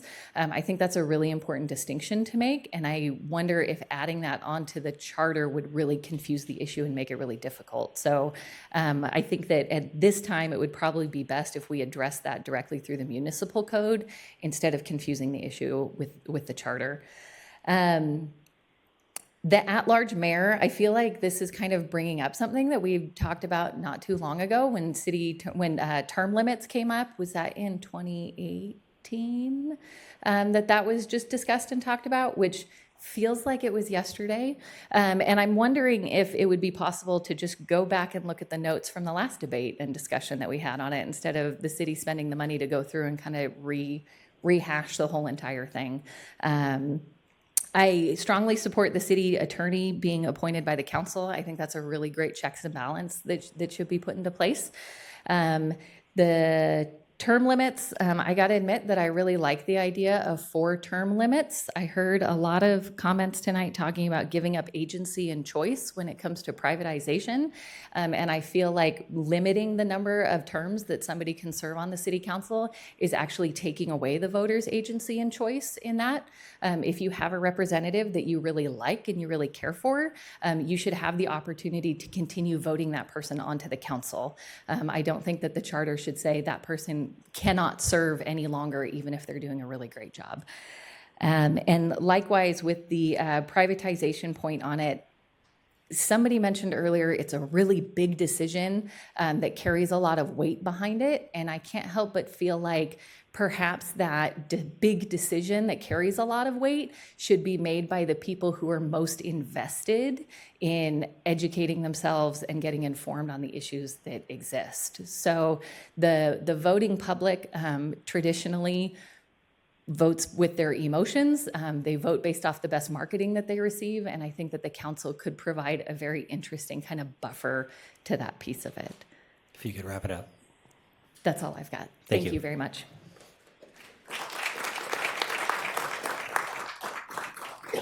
Okay, our next speaker is Chad Vanderveen, who will then be followed by Jolene Livingston.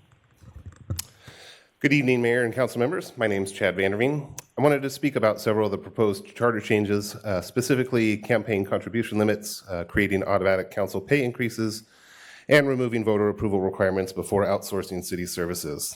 Now, I get these proposals are being presented as modernization or efficiency gains, but from the perspective of many ordinary residents, they probably look a lot different than that.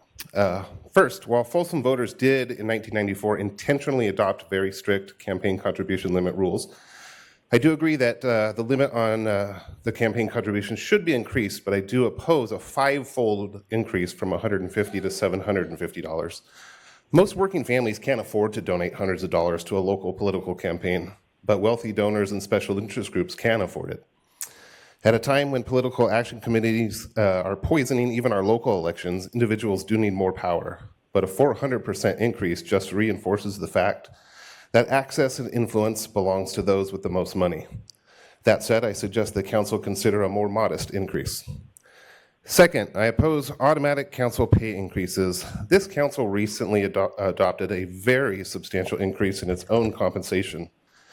Now, whether people agree with that decision or not, it has at least heightened public awareness around additional compensation-related changes. At the same time that happened, residents of Folsom are facing skyrocketing fuel costs, and many are barely able to afford their groceries. A lot of Folsom families are stretching every paycheck just to stay afloat. So against that backdrop, creating automatic future pay increases for elected officials feels pretty disconnected from the realities many of us in this room are living with every day. Third, and most importantly, I strongly oppose removing voter approval requirements for privatizing city services. Those protections exist for a reason. Residents deserve a voice before major decisions are made about essential public services. We're often told privatization increases efficiency and lowers costs, but over the long term, this is often not what happens because government is not a business. Private contractors still need to generate profit, contracts get bigger over time, and oversight becomes more difficult. And each of you knows that when cities become dependent on outside vendors, residents ultimately end up paying more for worse service and reduced accountability. This is a disastrous idea that should not ever reach the ballot. The political action committees are funded by the very same companies that would eagerly take these city contracts and happily spend tens of thousands of dollars to convince voters to vote against their own self-interest. These proposals increase influence of the wealthy, increase the wealth of the council, and will lead to worse service for Folsom residents and weakened accountability. Thank you. Thank you.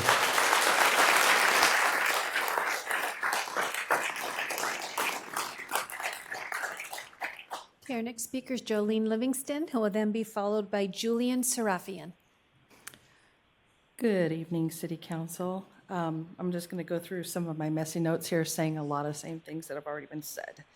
But it makes me feel better to say it.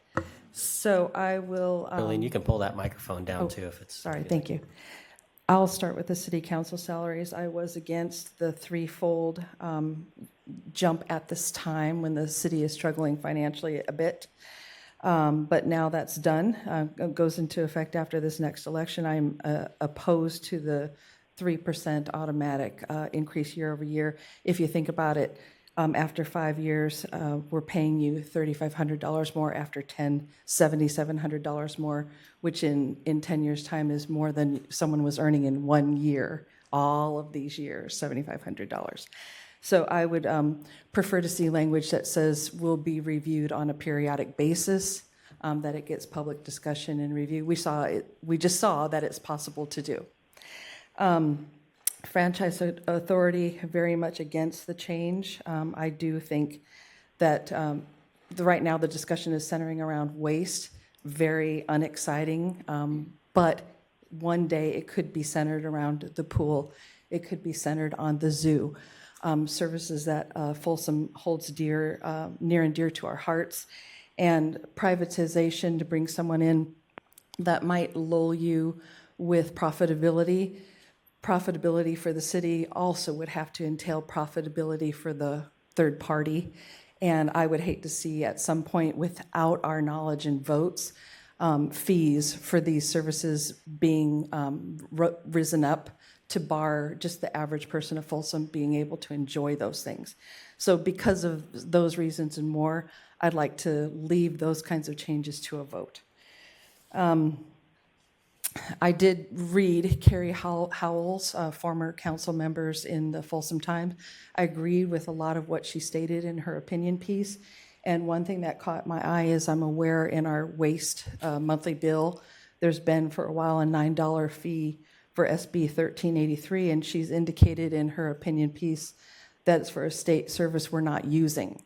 So I'm thinking if we're not really receiving some service for that $9 monthly surcharge, that would be an immediate way to reduce our waste cost for residents. City boards and commissions, I may be the only person out here today that really feels like I'd like people appointed to boards and commissions to retain that advisory status. I'd like the decisions, and could be important decisions, to be made by the people we've elected versus someone that was just appointed. You don't know their allegiance or loyalty. And again, I'm thinking developers.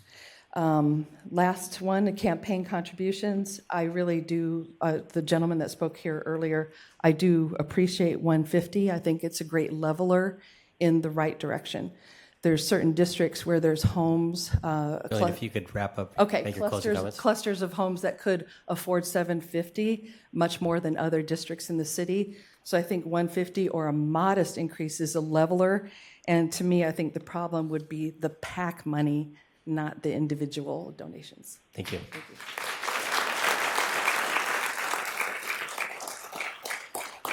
Okay, our next speaker is Julian Serafian, who will then be followed by Jocelyn Schrage. Good evening. My name is Julian Serafian.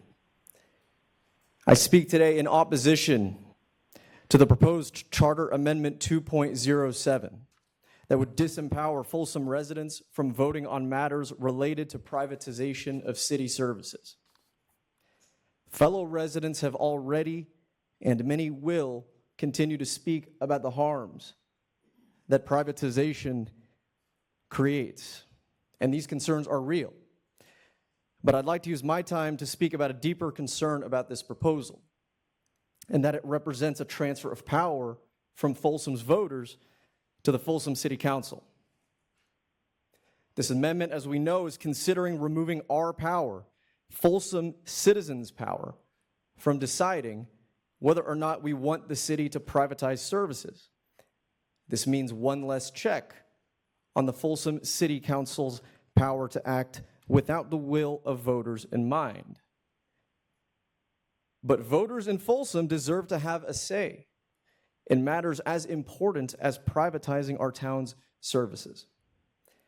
And voters' will is especially important when the council's decisions have diverged from the preferences of our town's residents in the past, like Measure G in 2024, which was supported by the council and yet was defeated at the ballot box by a wide margin.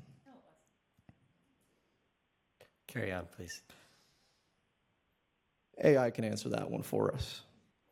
I recognize that at this point in time, the City Council has not voted on whether to move forward with this charter amendment, and that it's only the recommendation of the Charter Committee. And I hope it remains just that, a recommendation for which no further action is taken, especially given that it passed by the slimmest margin of all proposals. But if the council moves forward with this amendment, then I assure you that myself, the Folsom Area Democratic Club, and many others in town will mobilize to defeat it at the ballot box. Because the power of privatization should remain with the voters. And we will prove that to you at the ballot box if we must. Thank you.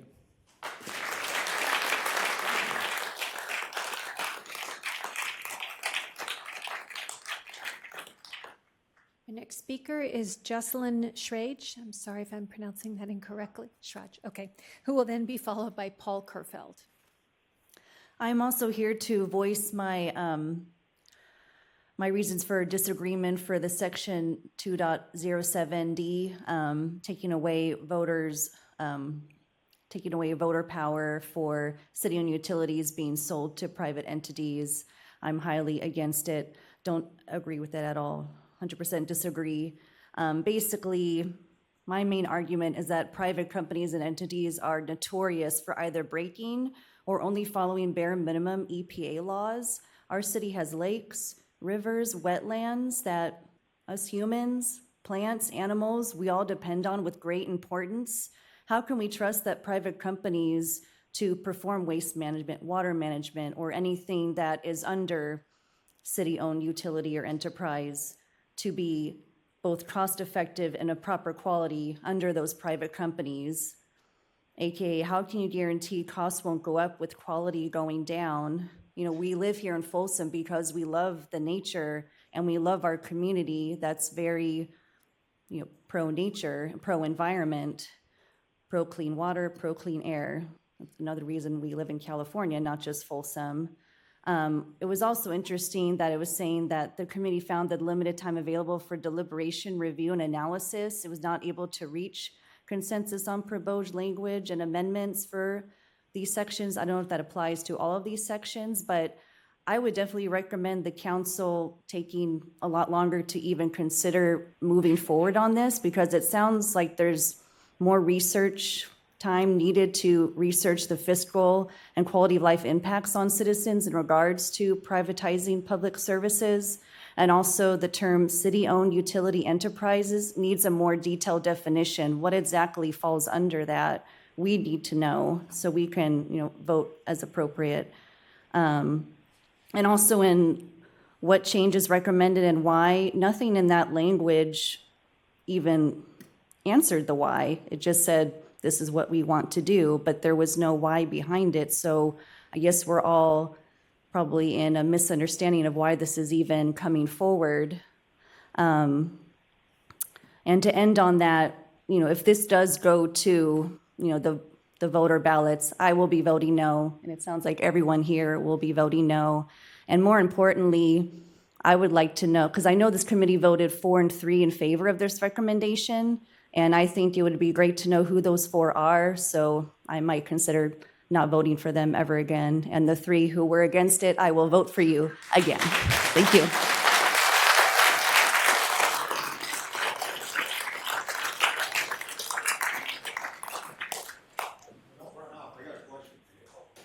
Okay, Before you start the clock. our final speaker this evening is Paul Kerfeld. Hi, Krista, thank you. Hi, Paul, thank you. Hey, I heard you say 2 different things. One was there was a 4-3 vote to bypass the voters, and the other thing you said was we would never bypass the voters on franchising something out? There was a 4-3 vote to recommend that the city council consider placing this question to the voters. That you could franchise out a Right, department? yeah, all of this, the only way it can even see the light of day is for the voters to approve it. Like, it will never happen unless the voters Okay, vote I on just it. wanted to make sure, because I thought I heard two different things. You probably did. Okay, that's okay. A lot of great stuff tonight. That young man who came up here, I don't know what district he lives in, but he should run for city council.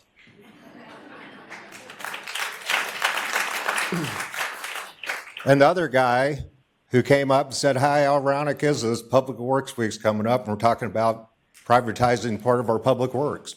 You know, pretty crazy stuff. I'm a longtime resident. I'm here just to speak on that matter. You can't take the vote away from the people. You start doing that, you're going to be out of a job because everybody would be impeaching you. I won't get claps for this, but you brought it up at the ad hoc committee, Vice Mayor. Our utility cost for our garbage is way too high. Why is that? You guys are supposed to be overseeing that. Department heads are supposed to be. Why are we paying? I pay $152 something a month. When I moved to town, it was $35 a month. There's no reason my garbage bill should be $152 a month. And I see other price increases coming with water and sewer. And I get it. A lot of our utilities need some love. They've been sitting there for a long time. But you need to look at these departments and how they're being ran. I know there's a couple of people from solid waste here that are in leadership roles. What are you getting for the money you're paying them? Where's the accountability within the manager of solid waste and the people who are running solid waste and the department head who is allegedly overseeing solid waste? And I think that the council should take a good look at that and how my money's being spent, $152 for my utility bill. Because I believe we could bring our costs down, which everybody would be a hero in any department if they could bring their costs down instead of raising them. Thank you very much. Thank you.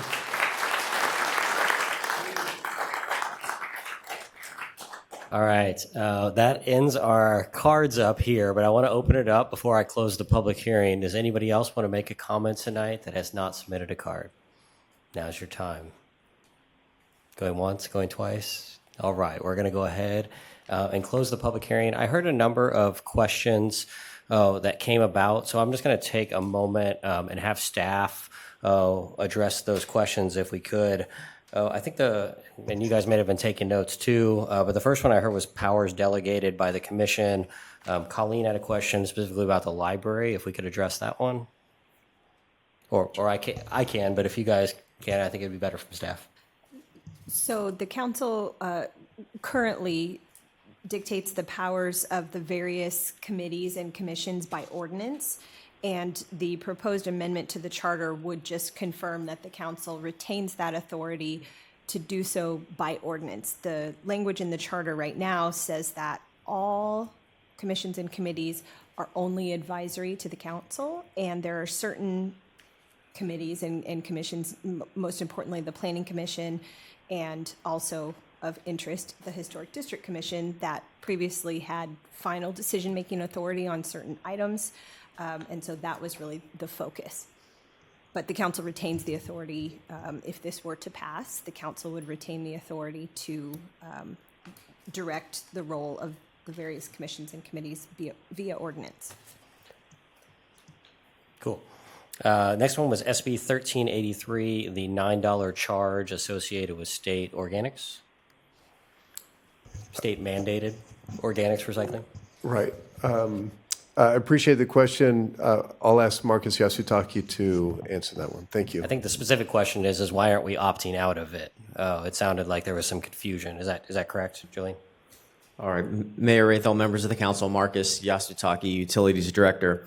I'm slightly new to the operations of solid waste and waste and recycling, but it's my understanding, talking to staff, that the $9 isn't a wasted fee that is paid per month for our utility bills. It's all part of the compliance with the regulation of SB 1383. Now, we have talked internally as a staff, and the last rate study, I believe, was adopted in 21, going into effect in 2022. And so we're on the cusp of reevaluating what that would look like probably next fiscal year to identify, okay, are there areas in which that $9 or the rate as a whole might be modified to better identify and better contain what we've learned over the last 4 years in terms of the organics recycling, plus what we here at the city are proposing or would plan to do in terms of the electrification of our large and medium duty vehicles. Because as you are probably all well aware, the electrification, not only from the supply of the power side and the infrastructure side, but also the availability of just the type of vehicles that would be needed, are not existent, or if they are existent, as we saw several months ago when we had to cancel the contract, just do not meet the necessary requirements to do the job within the city. And so we would reevaluate all of that as part of a cost of service analysis to determine, okay, if those types of projects or those types of vehicles were included, the education, the outreach of SB 1383, and understanding the program now 4 years into it, along with the rest of the state of California and our regional partners, there would be probably opportunities to look at the city's overall rate from a solid waste perspective. Thank you, Marcus. So in summary, there's no way to opt out of that fee. That is money we are spending every day on actually having the organics recycled.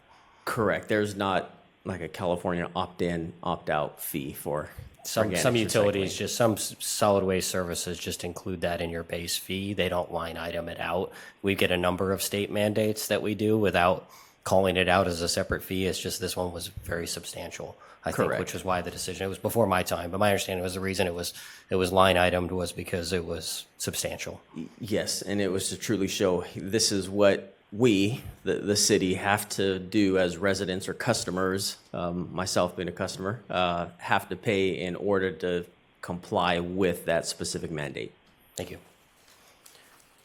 Next question I heard, maybe it wasn't a question, but there was a little bit of a challenge from the dais, so I just want to clear the air on that. The council did not take a position on Measure G. Is that correct? That is correct. Okay. And it was not city-sponsored. It's not city-sponsored. It was a citizens' initiative that went on the ballot previously. And then I think the only other thing is I heard a question of like, how can we take away the vote of the people? I think what's on the discussion tonight is do we ask the voters to take away the vote of the people? Right? And it's a matter of, do we want to ask the voters to have more efficiency in local government, or do we not want them to have that efficiency? I think that's what the real question is. And so I just want to make sure it's clear that we could put this, our vote on anything will be to put it on the ballot or to not put it on the ballot. The ultimate deciders will be the voters of Folsom at the ballot box in November to choose whether to take away that option or not. So I just want to make sure. There seemed to be some confusion on whether us making an action on it could give us that power. That is no way we could give ourselves that power. Those are the questions that I heard. Were there other questions that staff heard that needed to be addressed before I go to council deliberation? I didn't have a question, but I think there's a lot of fear out there that speaking of the franchise item, that this would take away the power in your hands to privatize the aquatic center, pool, fire, police, zoo. Can you explain, Brian, how that actually any of those don't have to go to the vote of the people at this moment? The only ones that we're discussing and that are in our charter that has restrictions is water and garbage? Yeah, so I when you read through the charter, it talks about city services. So, I think as I read it, and the city attorney can correct me on this, is any city service, if we were to privatize it, would have to go to the vote of the people. So, some of the dialogue that we've heard is it's a slippery slope if we were to privatize or allow for privatization that was afforded, the authority to the council, that one would fall over and over and over. And so it would be solid waste and water and sewer. And I do want to just, not that this is, this is just a statement of there's 480 or so cities, and many of them do not have this provision. And we don't see all of those cities just franchising out because in many cases it doesn't make sense. So right now, the current charter, basically any of those changes would have to go to the vote of the people. One example where we've contracted out and it didn't need a vote because it was another government agency, was our transit. So the city had a transit operation, and then now it contracts out with STA to provide that. So that's how it is now. So maybe I don't, because we had an ad hoc committee, I think it was last year, to kind of evaluate our fire compared to Metro and how we could maybe partner with them on a few different things. Would that have to go to a vote of the people? No, that would not, because it's another governmental entity. It wouldn't be a private franchise. Okay. Any other questions from public comment we want to address? All right. So myself and the vice mayor served on the ad hoc committee.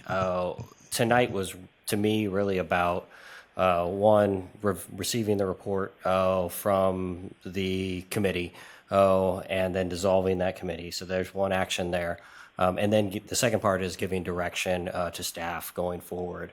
So I think if we could just start with each council member saying, hey, these are the priorities for me, if any, to put before the voters in November. I think that would help with the discussion. I'm happy to turn the floor over to one of my colleagues or start on my own priorities, but Councilmember Aquino, you want to kick us off? All right. I'm happy to kick us off. So I think for me, the first and foremost priority is the city attorney change. I think it's really important. We are an outlier. There's one of only two cities, and we're one of them. The other option for a city attorney is a directly elected city attorney. Some large cities have in their charter that they directly elect the city attorney. That doesn't make any sense for us. Really what makes sense, I think, for us is to have that city attorney report directly to us. So that's a priority for me to put before the voters. And then I think the next one for me is the boards and commissions and resolving that conflict in our charter. Right now, the Planning Commission and the Parks Commission have authority that is clear, but then this next section talks about all boards and commissions, even though that section to me is very clearly not the Parks and Planning Commission. And so to me, it does open us up for litigation, which we've already had on it. And so clearing up that section in our charter makes a whole lot of sense.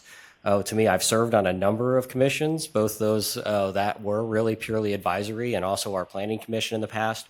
I've also served at the county planning commission, and that has even more authority than our planning commission. So I think having the elected body set that authority level, which is pretty limited, makes a lot of sense for our city that's our size. Those are the two real priorities for me. From the franchise standpoint, I could see putting this to the voters. I think the main challenge, and it was brought up, sorry, I forgot, is it Fred? Sorry, anyway, the last commenter, Paul brought it up. I think our solid waste services are really high. And I think that is where part of the challenge is coming from. I look forward to the next rate study. I think we can put this in front of the voters if we need to, but I think that's where the pressure is coming from. For me, is my trash bill has gone up substantially. When I look back at the 2021 rate study, we are the highest in the region. We were given comparisons, and this was before I was on the council, but the comparisons are like Santa Clara and Napa. It doesn't make any sense. Everybody else in our region has a much higher or much lower solid waste service. I think we can put that in front of the voters, and ask the voters personally. Not this time. I don't think we could get it for the ballot together. I also think there's a rate study coming up. There's an opportunity for efficiencies there. There's an option to bring in, an auditor or some sort of consultant to improve operations there. I think there's a lot of opportunities there. That to me is really the only service that is an enterprise that's an outlier here from a cost standpoint. And I think that would, if we could get that cleaned up, maybe that pressure goes away. And if it doesn't, we could bring it to the voters in the future. And I think, I'm not arguing for anything. I'm just kind of laying out where I'm at on it. I know when I talk to voters about Measure G and in my own campaign, I heard a lot about the significant increase. It had been, I want to say, almost 20 years since the solid waste rates had gone up. And they went up substantially overnight. I want to say it was like 70%. They went up substantially back in 2021. And the voters, we talk about affordability and we talk about cost. And I'm hearing a lot of concerns in our community about that. Thank you, Mr. Vanderveen, for bringing that up. I think that's one of the challenges we're dealing with. I love our refuse drivers. I love the great service we provide. I didn't hear anything at the charter review about concerns with quality. I heard all positive about that, but I have heard concerns about cost. I wasn't on this commission or on the council for the last rate study. So I think that to me is if we want to keep the voter authority in there, I could go that way. And if the voters say, hey, we're fine with paying an extra couple $100 a year in order to maintain that service, works for me. Great. We'll keep at it all day long. Just knowing, I also think we need to get a handle on what this electrification cost is going to look like for a small entity like the city of Folsom to move forward with electrification. We are going to be an outlier. And so we just need to make our residents really, really aware that we're going to be an outlier and costs are going to go up. If we're operating an electric fleet, solid waste fleet, and other folks have the economies of scale to do that, totally fine with putting that before the voters, but we'll have to put it together with numbers that they can understand and what they're voting for. So I'm totally fine with, kind of going a different direction on that one. Or I'm fine with moving forward with striking that and letting the voters weigh in at a council process. The last one for me is the change in contribution limit. I could see how people would say 750 is a high. I think it was on the ballot last time for 500 and was relatively close to passing. I didn't look up the numbers before this. That's just my recollection of what it was. And so, I think that makes a lot of sense. I think the PACs do have an outsized influence. Just with the Citizens United decision, the PACs do have an outside influence on campaigns, and we need to be, I'd love to be an idealist and say this is a great way to limit money in politics is to keep that campaign contribution limit. But the Supreme Court took that decision out of our hands. Citizens United changed the game and allowed basically unlimited money in politics through political action committees. And so I would be supportive of raising that. 750 is fine. I could go for a lower number too if 750. I get the point. 750 sounds high and might feel too much. I do want to say also the original proponent of that, Tom Acituno, was my appointee to the Charter Review Commission. He was the original person that actually helped get this in to the municipal code and the campaign. His preference, I think, was to eliminate it completely. But he said that might not fly with the voters. And so we kind of ended up with a compromise. There was a lot of discussion about, whether this makes sense in this day and age. It made sense when it got passed, but it doesn't make sense anymore. So a bit long-winded, but those are my priorities for what we asked the staff to bring back at a future date and take more public input on. So I'll go ahead and try. There's a couple that I'm not interested in continuing a conversation on. That's basically the first three that were suggested, the taking out large. I don't think that's just striking those two words is going to make a difference, even though it is, it's a language change. It is in conflict with our ordinance and state law, but I don't think this moves the needle on anything. So it's not that important for me to spend $9,000 to get it on the ballot.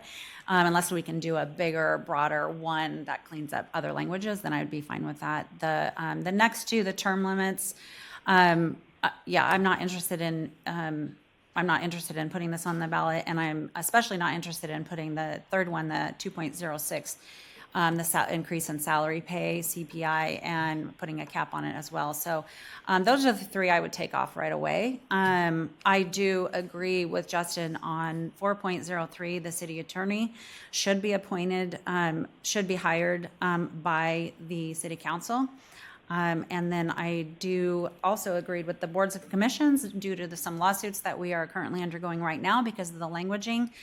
This is a simple cleanup. It doesn't take away it doesn't change anything in our boards and commissions right now, but it gives the council flexibility to, and I think back to Colleen's question, to appoint different things if we want to in the future. So, and then the third thing I would say that I would probably be supportive is and it is, just to clear it up, it is the donation levels, but this would not change the charter. That was not I don't believe that was what we were suggesting. It was because the municipal code was voted on by the public, the only way to change that particular code is to go back to the public for a vote.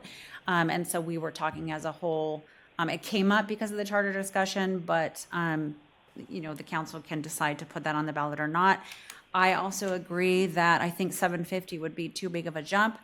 I would say going from $150 limit to $300 or $500 would be much more amenable.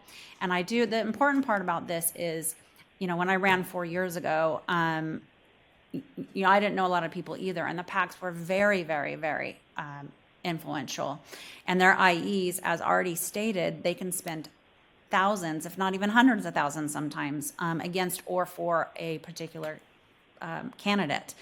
And while that is not something that we can control, limiting $150 for each person to donate to a candidate does hamstring us getting new voices on a city council, for example. So I do believe I think the intent was good in the beginning, but what it actually did is give PACs and independent expenditors more power, not less. And that is what I want to shift. So that's where I would be, and I think that would be great to have a council discussion on if there's a majority of people that want to put that on the ballot. Where is that number? What is that number? One thing that was mentioned at the beginning is we did have a few conversations about elected mayor.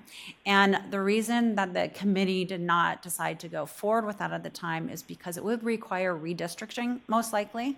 If we had an at-large mayor, then how do we figure out where they're coming from? What do we do with the other? Do we add a mayor? Do we add a position?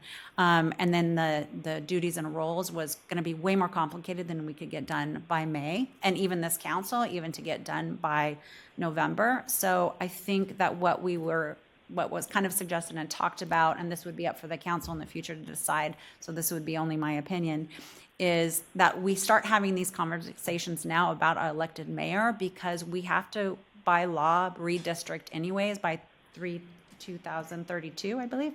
And so starting those discussions now, and by 28 maybe putting it on the ballot, or maybe even 30, it would be a much easier, bigger conversation with our public on how we would go about that. So that was kind of that transparency part.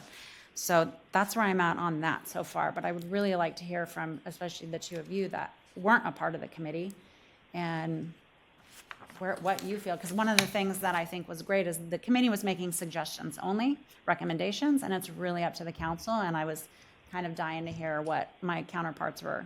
What did you say about section 2.07D? I didn't. Oh. Yeah. Okay. I can go. I'm not going to address the campaign contribution limits because, as I said, this was the Charter Review Committee, and there is nothing in the charter about campaign contribution limits, so I'm skipping that one. Things that I would be generally okay with, but I do want to have more information about how much each of these ballot measures is going to cost the city to make a final decision. Removing the words "at large" from how the council members are elected would be okay with me to put on the ballot. Deleting the section that is obsolete now because it refers to elected officials from the 1990s would be okay with me putting on the ballot. Section 4.07 to strike the language that all city boards and commissions are only advisory to the city council, I'd be okay with putting on the ballot. I don't feel a need to put the term limits one on the ballot. That was just voted on in 2018. I don't think we need to spend the money to do that again. Also, when you go back and look at the history of everybody who served on the city council, the average number of terms that people serve is well under 3 terms. It is only in recent history that people have served 3, 4, or more terms. So I don't think it's necessary to reduce that even more.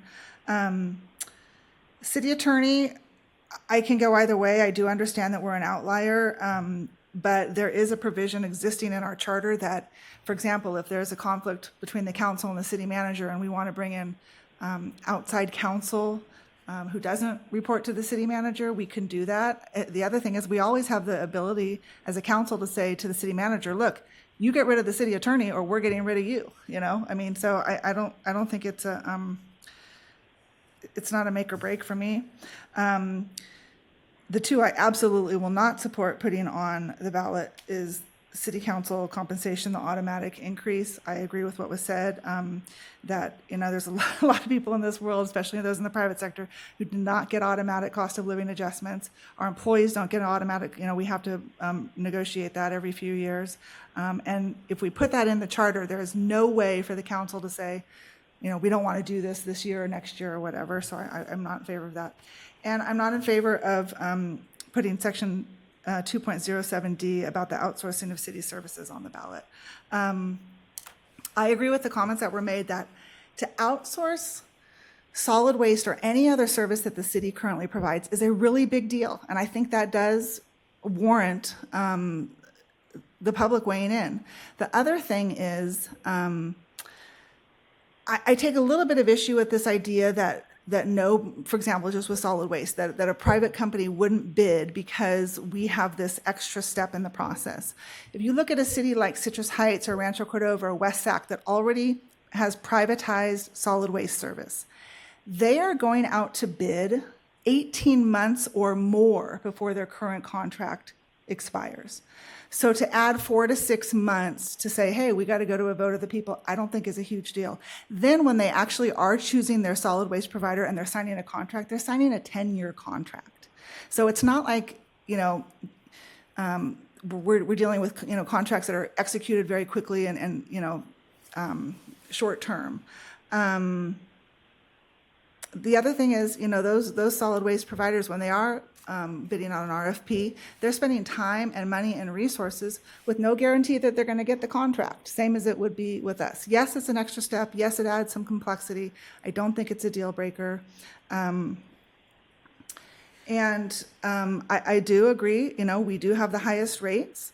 I think there are some opportunities for savings. I've actually received messages from multiple solid waste drivers with their suggestions, and I think we ought to explore those and listen to those. But I will say unequivocally, no one complains to me about their solid waste service. So those are my thoughts. Thank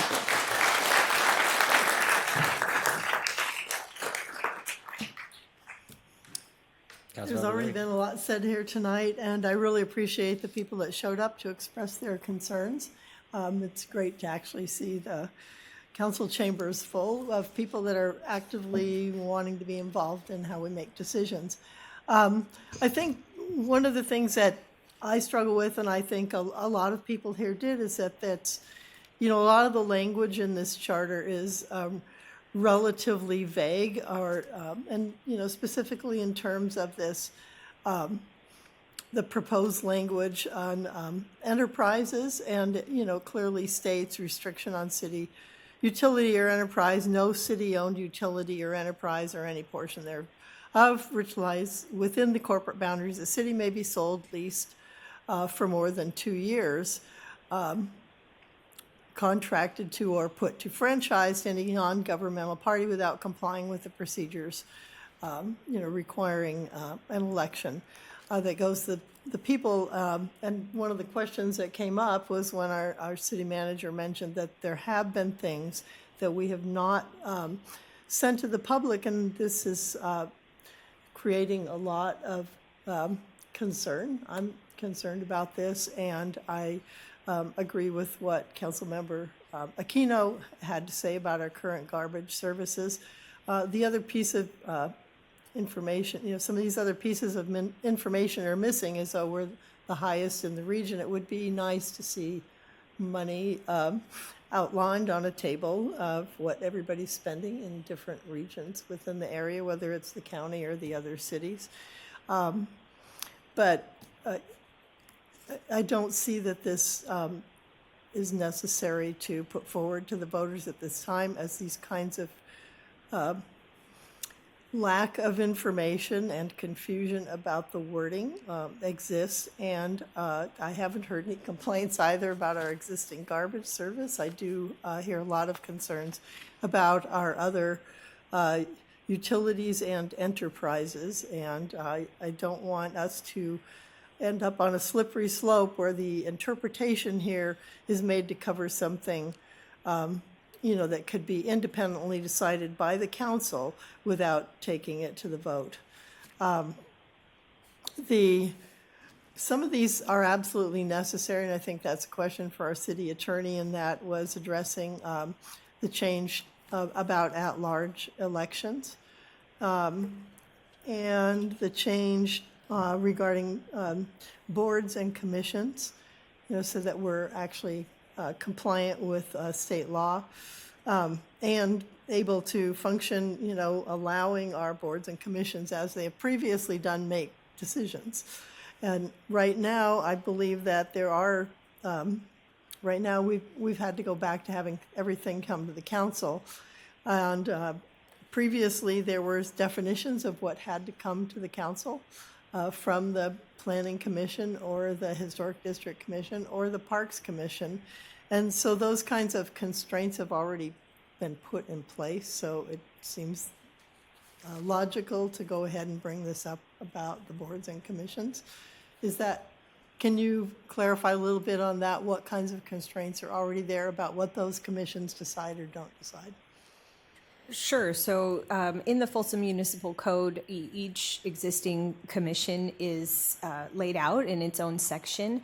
The one that really was the primary driver for this proposed amendment was the Historic District Commission, which it's still today existing language in the Folsom Municipal Code, which was drafted and approved by the council, gives the Historic District Commission the authority to make final decisions, much like the Planning Commission, within the boundaries of the Historic District. It is effectively the Planning Commission for the Historic District.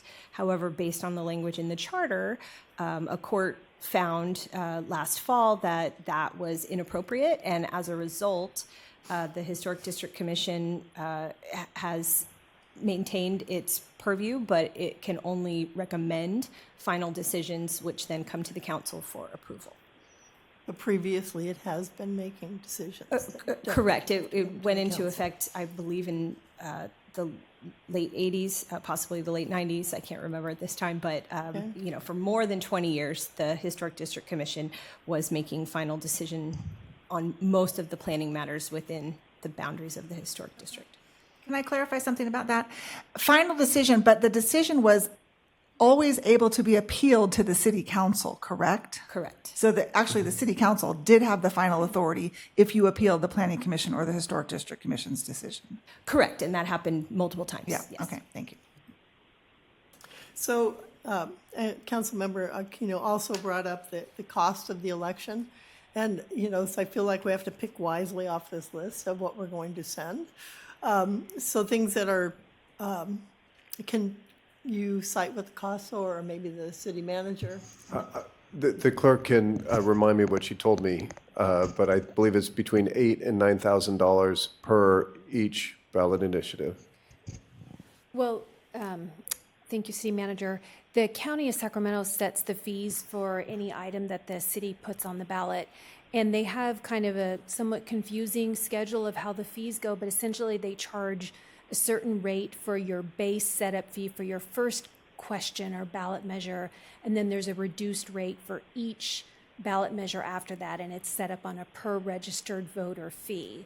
So the first ballot measure question, the county is telling us it's going to be about $83,000 and about $10,700 for each ballot measure after that. So it sounds like I was spot on. Well, In your defense, this is a significant change from how the 2024 election fees were charged. So our experience just 2 years ago was quite different than the fees that they have restructured going forward. So to answer your question, it's about $83,000 for the first ballot measure, about $10,700 for each one thereafter. Mr. Mayor, can I ask a question? So as it relates to the normal election that will occur with 3 council seats, that's different. Is that what you're saying, is that we would have our normal charges for that, and it would be that $83,000 charge would only be if another item was added or a ballot measure was added? That's correct. That additional $83,000 would just come into play with the first ballot measure that's added to the ballot. The charge for each district election is distinctly separate from any charge for ballot measures. Thank you. So I'm going to go back here and ask the city attorney some more. So it seems that we need to correct the section 2.01 about addressing the transition away from at-large elections just by eliminating some of the verbiage in there. That is at the will of the council and the voters. State law has required the process that we are currently engaged with, and our ordinance is being followed with respect to the district elections. Okay, thank you. Term limits, I agree with others that they were just recently changed, and I don't see a need to change that again. City council compensation and expenses, I'm opposed to moving forward with that. I'm opposed to moving forward with section 2.07 on the restriction on city utility or enterprise franchise authority without a vote of the residents. And I think it was made pretty clear that the process can move along slowly, and there's an election every 2 years, so that if we're planning ahead, we could plan ahead enough time to get this on the ballot if there's a particular enterprise or utility that the city wants to have privatized. So I'm opposed to that. City attorney, I don't see that it's necessary to put that on the ballot, given the explanation earlier about how that functions, about the city attorney's function. Boards and commissions, that appears to be necessary if we want to continue as we have for decades. Now with having our boards and commission make recommendations, and they still can be appealed to the city council if residents feel it's necessary. Transition of elected officials from 1990, it sounds like that needs to be eliminated, and we can't do that by making an administrative change that wouldn't need to go to the ballot. This is too big just to treat like the warrants and cheeks. Okay. In terms of whether you have to do it, if it has been existing in the charter for many years without causing any problems. Yeah, and item 8 about changing the donations for candidates for individuals from 150 to 750. I think that number could potentially be negotiated, but it is difficult when you're collecting donations of a maximum of 150, and not everybody can afford to get give you a donation of 150. That there are during the last election there was more than one independent, or I guess more than one candidate that received independent expenditures that amounted to more than $80,000 or $100,000, which is a significant amount of money when you're thinking about electing a council member to cover about 5,500 houses in each district. So I'm plus minus on that one, but I think we've narrowed this list down between everybody's votes and wishes to somewhere around maybe 3 items being placed on the ballot.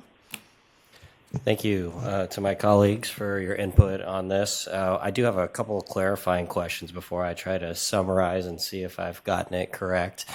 And first off, I want to go to you, Councilmember Aquino, on the campaign contributions. I recognize the challenge. I think the reason this was in there is because it's one of those weird situations where we have a municipal code that was put in place not by the city council, right? It was put in place by the voters. And so we also asked all of the committee members, are there things that are not in the charter right now that should be? Like, it wasn't just are there things that we should change or delete from the charter, but it's also, are there things that we should add to the charter? Right, but I thought you clarified earlier that that was not what you were asking to do. Well, I think the city attorney gave that advice to the committee Okay. that it makes sense to kind of do this in the process. But I'm open to bringing this back as a separate item at a future. We have time, Yeah. and so if it makes you more comfortable, I'm happy to bring this back as a separate item. I think it should be brought back as a separate item. I would support a modest increase. I think maybe going from 150 to 250. I agree that fivefold is too much.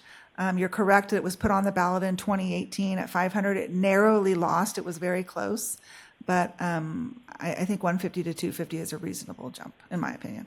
So maybe we can that be direction to come back in a couple weeks on that particular item with some of those proposed changes?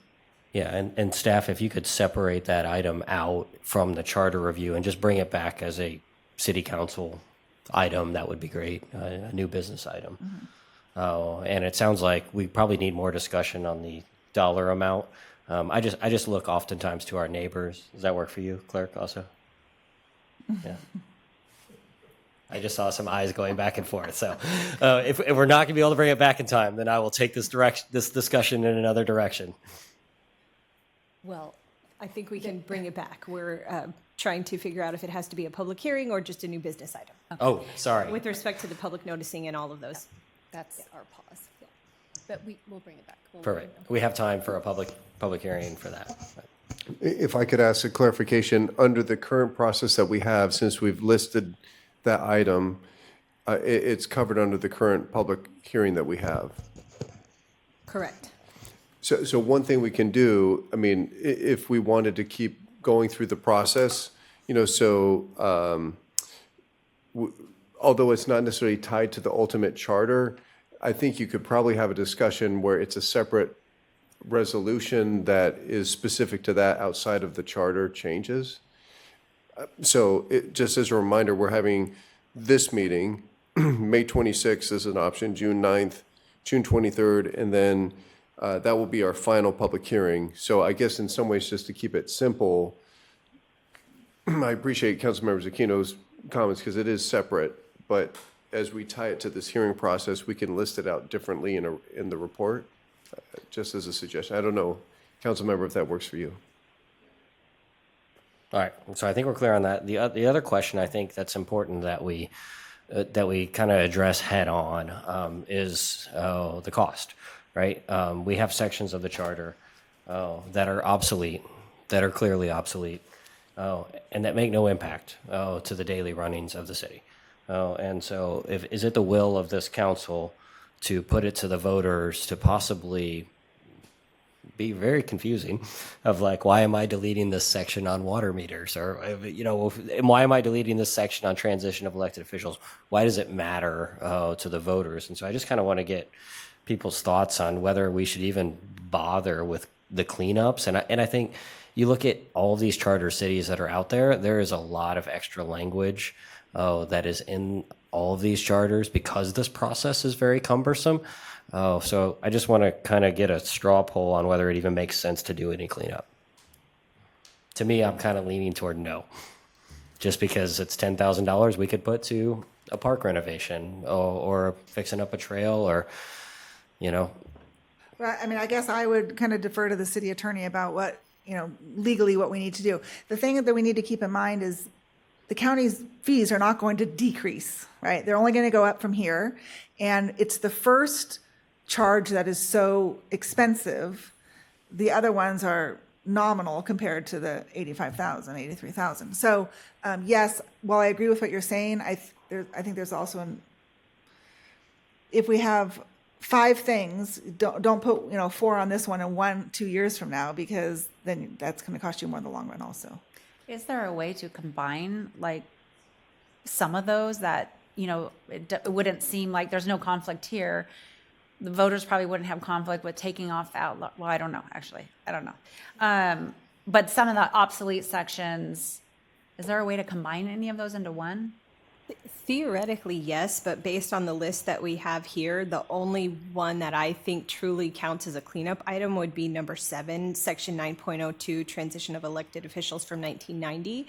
So that one I think could be considered cleanup, but I think everything else would need to be a standalone. Are there other cleanup items in the charter that you guys did not bring forward as recommendations? There was some conflict on them because, like, certain things, like the bridge, one was discussed, right? One of the things that was in the charter that was passed by the will of the people is that is limited to not being a beltway. So it's limited right now to 4 lanes and bike lanes. And so if we were to delete that entire section, the people once said we're fine with this bridge being in this place, but we don't want it to be 6 lanes later on. And so there's just like those little nuances. The water meter one was the other one. Largely that's obsolete and state law has superseded it. But there was enough conflict still around it and some confusion of like, well, if I vote against this, does that mean I get to go back to my flat? We all miss our flat. Those of us that had flat water rates in Folsom and didn't have a meter, we all miss those. And so then you put it on the ballot and people vote against it. And then you go, well, sorry, you still don't get your flat water rates back because state law supersedes you. So that's the challenge with these cleanups is trying to explain it to all the voters in a way that makes sense, that like you can vote for or against this, but your vote really doesn't matter because state law has superseded you. Yeah, that I wouldn't want to spend $40,000 or whatever on things that the city will operate just fine, whether the thing's in there or not. Yeah. And I think our goal was to anything that is affecting what we're trying to do or what the council can do in the future, that's what we addressed. And so some of those that may be a little unusual because of the change in time or the passage of time, it hasn't negatively impacted anything that we're doing, so it may not be worth that effort. Mm-hmm. I'm fine with not going forward with the obsolete section and the at-large for those reasons. But that's not a heated debate, is it? One of the things that Justin, I think you said that you would like to continue to discuss. Well, it seems to be, first of all, clear that there's some negotiation or discussion maybe to bring forward about the city attorney. I think all of us here agreed about the boards and commissions one, right? That's what I wrote down anyways. And then the other one, and then we're already going to bring the code suggestion back. So I think we're narrowing it down. I think we're doing a good job. The other one is the franchise one, which you brought up. And I guess I'm conflicted on that one because I'm concerned about, 4 years ago when I was campaigning, I met a lot of people on fixed incomes and they kept saying, I don't want my rates to increase. They mentioned garbage, they mentioned everything.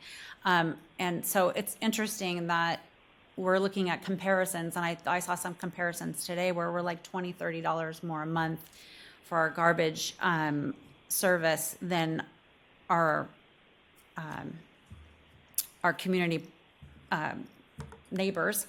And while this doesn't really, I don't have an issue with this too much, but I'm concerned that, if we tried to go out to a vote of the people to franchise out, for example, how would we get that data? Like, how would that RFP process work? And because there's a public process, and then there's a, when they're putting their bids in, that's a very private process until it's at the end. So how would the companies feel about bidding? And then how would we even be able to decide to put it on the ballot if we can't compare? So I appreciate, Barbara, you kind of started this of a table of cost comparison. I would be interested in that, kind of some real data to really see if we're off base, how we're off base. And then what is that information about that bidding process? How would we go about that to put it on the ballot if that is something a future council wanted to do? And I'm not saying that I want to do this or not, but what if they want to do it in 4 years? Like, how would that process work? Well, I mean, I think it wouldn't be a terribly difficult process. We would follow our normal kind of either a request for qualifications or a request for proposals. And then we would get to an endpoint where we'd identify who the selected vendor would be and what the price point would be. And then you would put it on the ballot, much like what we have the opportunity to do now. And then as part of that, the vendors would just have to determine their rates based on having to wait a certain period of time before they would be awarded or not awarded. And that would be probably like a 9-month waiting period. It could be, and Councilmember Aquino brought up some points that related to franchises or companies that deal with franchises, because it's such a big operation that maybe it would be okay, right, in that realm. Mm-hmm. So I don't think it would be overly difficult if this were not to go forward on a ballot, just posing the question that if we went forward with a more specific question later on, the council could do that, where the question actually in some ways would be very clear, as opposed to this question is not very clear to make the change to the franchise. It would be simply, imagine a question if it actually panned out that you would do it for company X, was the lowest bidder in this privatization effort. Citizens of Folsom, do you want to proceed in this manner? And then they would vote on it. Yeah, I think you brought a good point up in the beginning, kind of when you started this whole conversation, that the amount of people that voted on this charter or vote on things were so small compared to, we have 95,000 people, residents in Folsom now. I would look at putting this on the ballot not to go out for a franchise, but go out to see what the public wants us to do.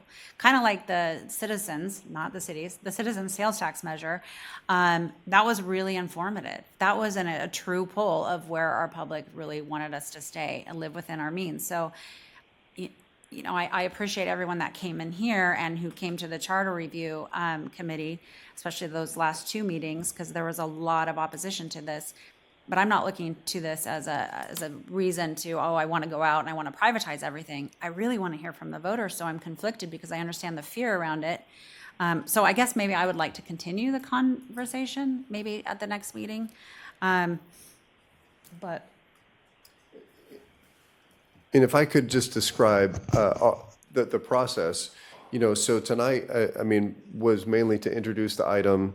Our goal would be, the staff's recommendation is that the council would adopt Resolution 11613, a resolution receiving the 2026 Ad Hoc Charter Review Committee report to the City Council, and recommend that we dissolve the committee. And then we would also recommend, do you want to follow the schedule that's outlined, have additional conversation on May 26th, and then at the May 26th meeting, you can get to kind of decide where you're at, if you want to move forward with the June 9th meeting if needed. And then we already have scheduled June 23 for a final public hearing. And then July 24th would be the date you'd have to approve any language that would ultimately go on the ballot. So my recommendation would be that if you're comfortable adopting the resolution and dissolving the committee, and then just saying, hey, we're closing today's public hearing, which is done, but there's more public comment coming at the future council meetings, and then we just put that on the schedule. Well, I'm interested in hearing more. Hopefully people would come out in 2 weeks, because I want to know if people really want us, to the city council, to have the authority to look at every option available to us to avoid a sales tax measure, to avoid, what do you want us to do to actually save you money, going forward? Because it's a little, I feel a little conflict there in what I'm hearing on one hand and hearing on another. So that would be the question I want if we move forward in a couple weeks and even in the next meeting. That's what I kind of want to hear. Are you want us to have take the time and the effort and look at overturn every rock that we can to make sure that we can live within our means as we are? And that's kind of what I'm curious about right now. I think it's really difficult for me to keep hearing this, live within our means, because that's not really what the voters said. They said they didn't want to increase the sales tax. They didn't pick out certain things they don't want to have or want to franchise out. And it's just a broad definition, and it can be used to make an argument in any direction. And I agree that we need to be able to afford to pay for what we currently have. But I think unless we have a better idea about what people really want to franchise out or what kinds of services they give up, I don't think it should be a unilateral decision made by the city council about what kinds of services we are doing that with.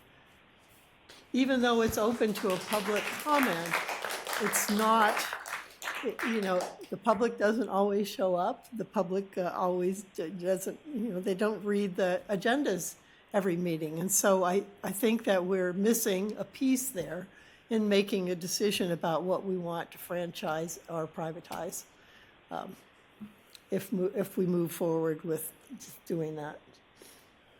Yeah, I think there's, Brian, a comment you made of like it's asking the voters to remove voter approval is very vague and unclear, and I don't think will be understood.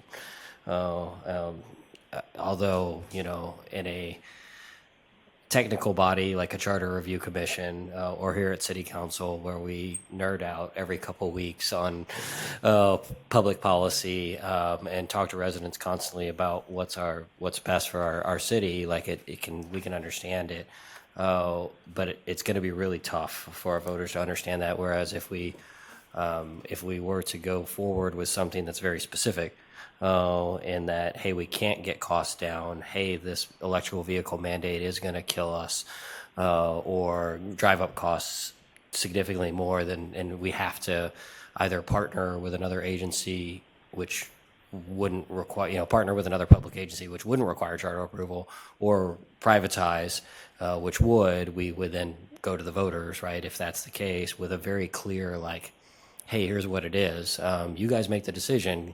It's your pocketbooks that are going to pay for it going forward. So I think there is something to be said for the clarity of a ballot resolution, in that we get, hey, this is the clear option. Like, we've gotten bids, and here's what the savings are.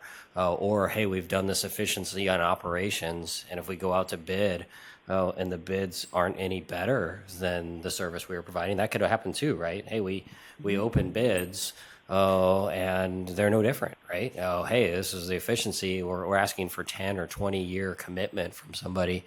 We open those bids and it doesn't look like it. It's hey, putting us on the ballot, doesn't even make any sense. We can even put that in our RFP. Like, hey, if costs aren't 20% below or something significantly below, then we don't even bring it to the voters, right? We haven't asked them for their opinion, because we know that they're going to be fine with this great service they provide if it's relatively close. I think we've just got a gap, right, that needs to be closed. So that's where I'm kind of leaning on it. So do we have three that we've kind of circled around? I think we've got the city attorney, boards and commissions. So if I could offer a suggestion, because I think staff may be able to help for the public conversation and for the council conversation, for us to come back with kind of a report highlighting some of the conversations today, but even coming up with, costs for the ballot, right? So we can say, hey, here are the costs. If we're going to do the initial ballot, 80,000, and then this is what your options are, so you can see clear. We can put it up on the screen, and then also we could put together a matrix of the 8 options, and then we can kind of just go through the conversation, and maybe we'll have Councilmember Kozlowski here as well that can kind of help be a part of that conversation. And the fact that we're going to have to talk about this at least 2 or 3 more times anyway, I don't think we lose anything by I do want to make a suggestion, though. There were two, the term limits and the salary, that not one of us is supporting, really. So I don't think that you even need to, the staff needs to bring that back. Well, I'd be fine with that. Less is more for me. Yeah. So. All right, so I'm going to entertain a motion to accept the report and dissolve the committee. So moved. Second. We have a motion and a second. Please call the roll. Council members Aquino, Yes. Leary, Yes. Rorba, Yes. and Rethel. Yes. And now I'm going to look to staff. We've provided a lot of direction tonight. I think we've been crystal clear. Just kidding. Do you guys need further direction from the council on how to move forward at the next meeting? Well, from my perspective, I mean, let me describe what I think we will do, and you can tell me if that makes sense. Is we would bring back mainly kind of the 8 items, and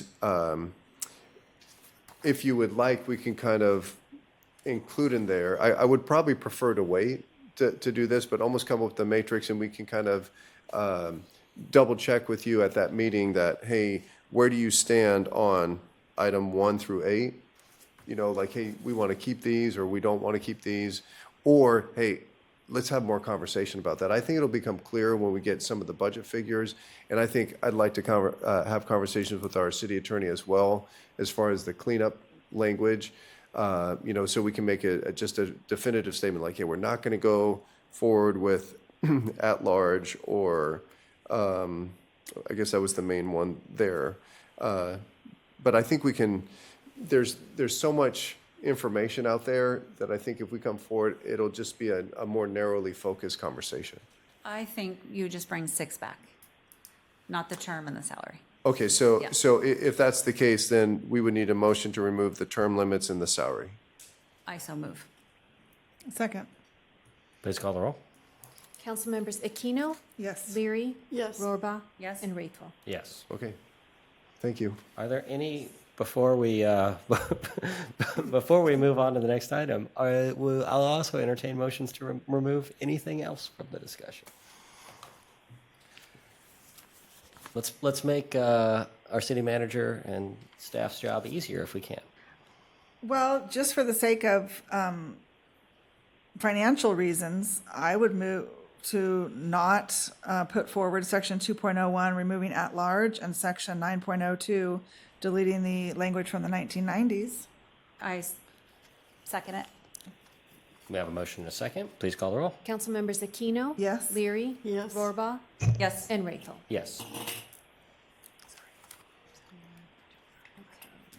I love it. All right. And we will now move. Can I do one more? Yeah, of course. I move to not bring back anything, so reject the committee's recommendation on section 2.07D, outsourcing of city services. Second.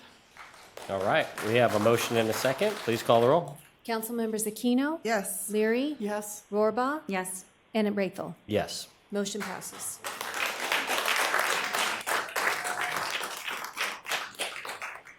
Going once? Hold on, I gotta, so we've taken out the at-large, we've taken out the 1990s. I think we only have, What you're left with is number 5, city attorney, number 6, boards and commissions, and, the municipal Number 8. code. Okay, yeah, the contribution limits. okay, all right. Oh, okay, and that. Is that right? No, because we voted, yeah, 8 has not been addressed. The contribution limits has not been addressed. 5, 6, and 8. Right, the 8 we're just bringing back as something standalone, correct? Yes. Okay, Well, we would bring it as part of this item, so it would fall under the public hearing requirements, but it would be a separate okay, that item. works. So basically, our report next time will have discussions on the city attorney item, boards and commissions, and the contribution limits. Is that correct? Okay. That's what I tracked. We were being very respectful of staff's time and all the time they've put into this already. Thank you for the late nights. City manager's report. Okay, thank you, Mayor, members of the council. I just wanted to provide an update related to Castle Park. There's been a lot of interest. You know, we really appreciate everyone's efforts to, in the community build, to get that moving forward. If you were one of the volunteers out there, I'm sure you got to experience some rain. And the reason why I know that is because there was a lot of rain, which limited the number of people who were able to come out and even the amount of work that was done. So with the goal of completing the project during that week, we were unfortunately not able to complete it. Leathers and Associates, which is kind of our guide, the company behind and supervising that effort, they only had on their calendar that week to be with us. And so they had to leave and handle other jobs. And they came back just this last week to do additional work. And so we're really close to getting it finished. And our goal is to fine tune everything, get everything in place to have kind of a grand opening kind of mid-June. So that's what we're shooting for. So we'll have more information related to that. Also, just a big thank you to everyone involved. Kelly, did you want to comment on that at all? Okay. Then just big thanks to all the volunteers, city council, city staff, community members that were involved in the 80th anniversary, and then birthday party. Then Folsom Bike Park grand opening we have on May 16th. Folsom Parks and Recreation and Fat Track will host a grand reopening celebration for the redesigned Folsom Bike Park on May 16th from 10 a.m. to 2 p.m. The event will include professional rider demos. I'm not one of those. A jump jam, bike safety checks, raffles, and family-friendly activities. More than $31,000 was raised through community support to help rebuild and sustain this park, and we're extremely grateful. City Works Day is on May 20th during National Public Works Week. The free community event will feature interactive exhibits, work vehicles, public safety demonstrations, and hands-on activities. More information is on the city's website. We also have Battle of the Badges blood drive. The Folsom Fire Department and Folsom Police Department will host the annual Battle of the Badges blood drive on June 3rd from 10 a.m. to 2:30 p.m. at the Folsom Community Center. So we invite everyone who can participate to participate. Fire Station 36, some information. We've temporarily relocated the staff at Station 36 as a result of a water leak that damaged portions of the facility.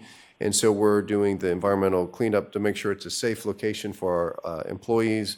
So personnel and apparatus assigned to Station 36 are temporarily operating from Fire Station 39 and Empire Ranch while repairs are completed. Emergency response service and community coverage will continue without interruption. That concludes my report. Thank you. Councilmember Keno? I would just echo the thanks to everybody involved in the city's 80th birthday party. I heard nothing but positive feedback from folks. I think it's one of those things that helps our growing city kind of maintain that small town feel. So thank you to all the city staff, to the vendors, to the volunteers, to our community partners, and to everybody who came out. It was a great time. Thank you. Thank you. Councilmember Leary? I was just going to go over a list of some of the things that I've been involved with in the last 2 weeks. And one was the Indian community in the region has a presentation called Guru Vandana. I'm not sure if I said that correctly, but it's to honor all of our teachers, and it was a really nice celebration. And I'd encourage council members to go again next year. We all participated in a Folsom Cordova Unified School District joint meeting to understand some of their focuses on programming. The mayor and I visited the Sacramento Food Bank facility, which distributes, I couldn't tell you how many pounds of food, tons, throughout the region. And it's an amazing facility. And they also help provide a lot of the food for our Twin Lakes Food Bank here in this region.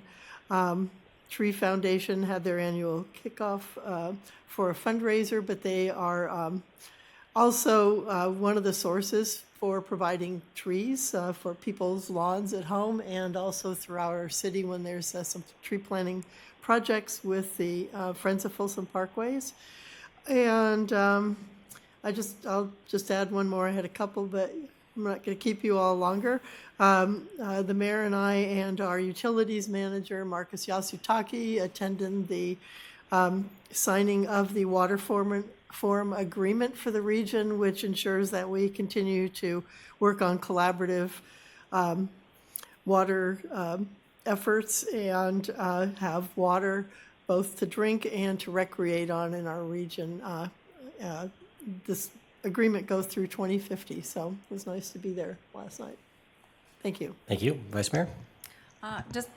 Yeah, the 80th celebration was super fun. I know the mayor and I were both in the dunk tank. You were really cold. I was. It was really fun. I mean, honestly, that whole event, just as Sarah said, just walking in the whole environment and just all the kids running around. It was a free event. Several people showed me their snails. I did not care to touch them. It was creepy, but love a snail.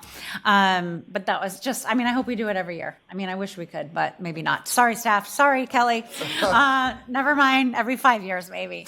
But on that, with Parks and Rec Department, I managed to make it out to, Leathers was in town for 3 days, I believe it was, and managed to make it out to help out on one of the days. And I was there when the cranes were lifting the turrets, I guess you would call it, up on the top. And that was really fun to watch. I just want to acknowledge how hard our Parks and Rec staff is working, and I'm sure Public Works is involved too. They just worked really hard from the time that we ended the community build to this last weekend as well. There's still more to do. I'm just really proud of your whole staff, Kelly. So thank you. And that's it. Thanks so much. I'll echo the thank yous on Castle Park and also the 80th birthday. I was really excited to see that the final winners of the snail races were all children holding that giant trophy. It really made my Saturday. So thanks to staff. Thanks to those folks that came out and the vendors. It really was a special day, and the organizations that helped us run it. It was really very much appreciated. We got the opportunity to participate in the fire promotion ceremony on May 6th. So thank you for those folks that stepped up into higher roles. We couldn't do that job without those folks in leadership and stepping up and promoting to the next level. So congratulations to those that promoted, and we appreciate your service to Folsom. I want to say I was honored to sign the Water Forum agreement, but I didn't participate in the Water Forum, and so I was probably the wrong person to sign the Water Forum. I just had my mayor hat on. I really just want to give a big shout out to Councilmember Leary and Marcus Yasutaki for all the work they put in to get that agreement. It was a long time in the making and a long time in the renewal, so thank you both. I did get a chance to go down and just want to give a shout out to Sutter Health. They're the new healthcare partner for the Sacramento Kings. They gave me a giant cowbell today, and it's luckily in the other room. But it's pretty exciting for them, and just want to congratulate them. The Sutter Health facility is coming along at East Bidwell and Iron Point. It's looking beautiful, so congratulations to them. May 15th, we've had 60,000 votes so far for ideas for change on almost 400 ideas submitted by our residents. That is over 1% right now of the population of Folsom that's participated. And I would encourage you that we still have 2 more days. So ideasforchange.org /Folsom, still time, submit your ideas. Go make your votes heard, and we appreciate your participation in that. And finally, I want to give a big shout out to my mom, who's in the front row. She came in town for Mother's Day, and she stayed awake for the entire city council member meeting. So with that, we're adjourned at 9:28. Have a great night.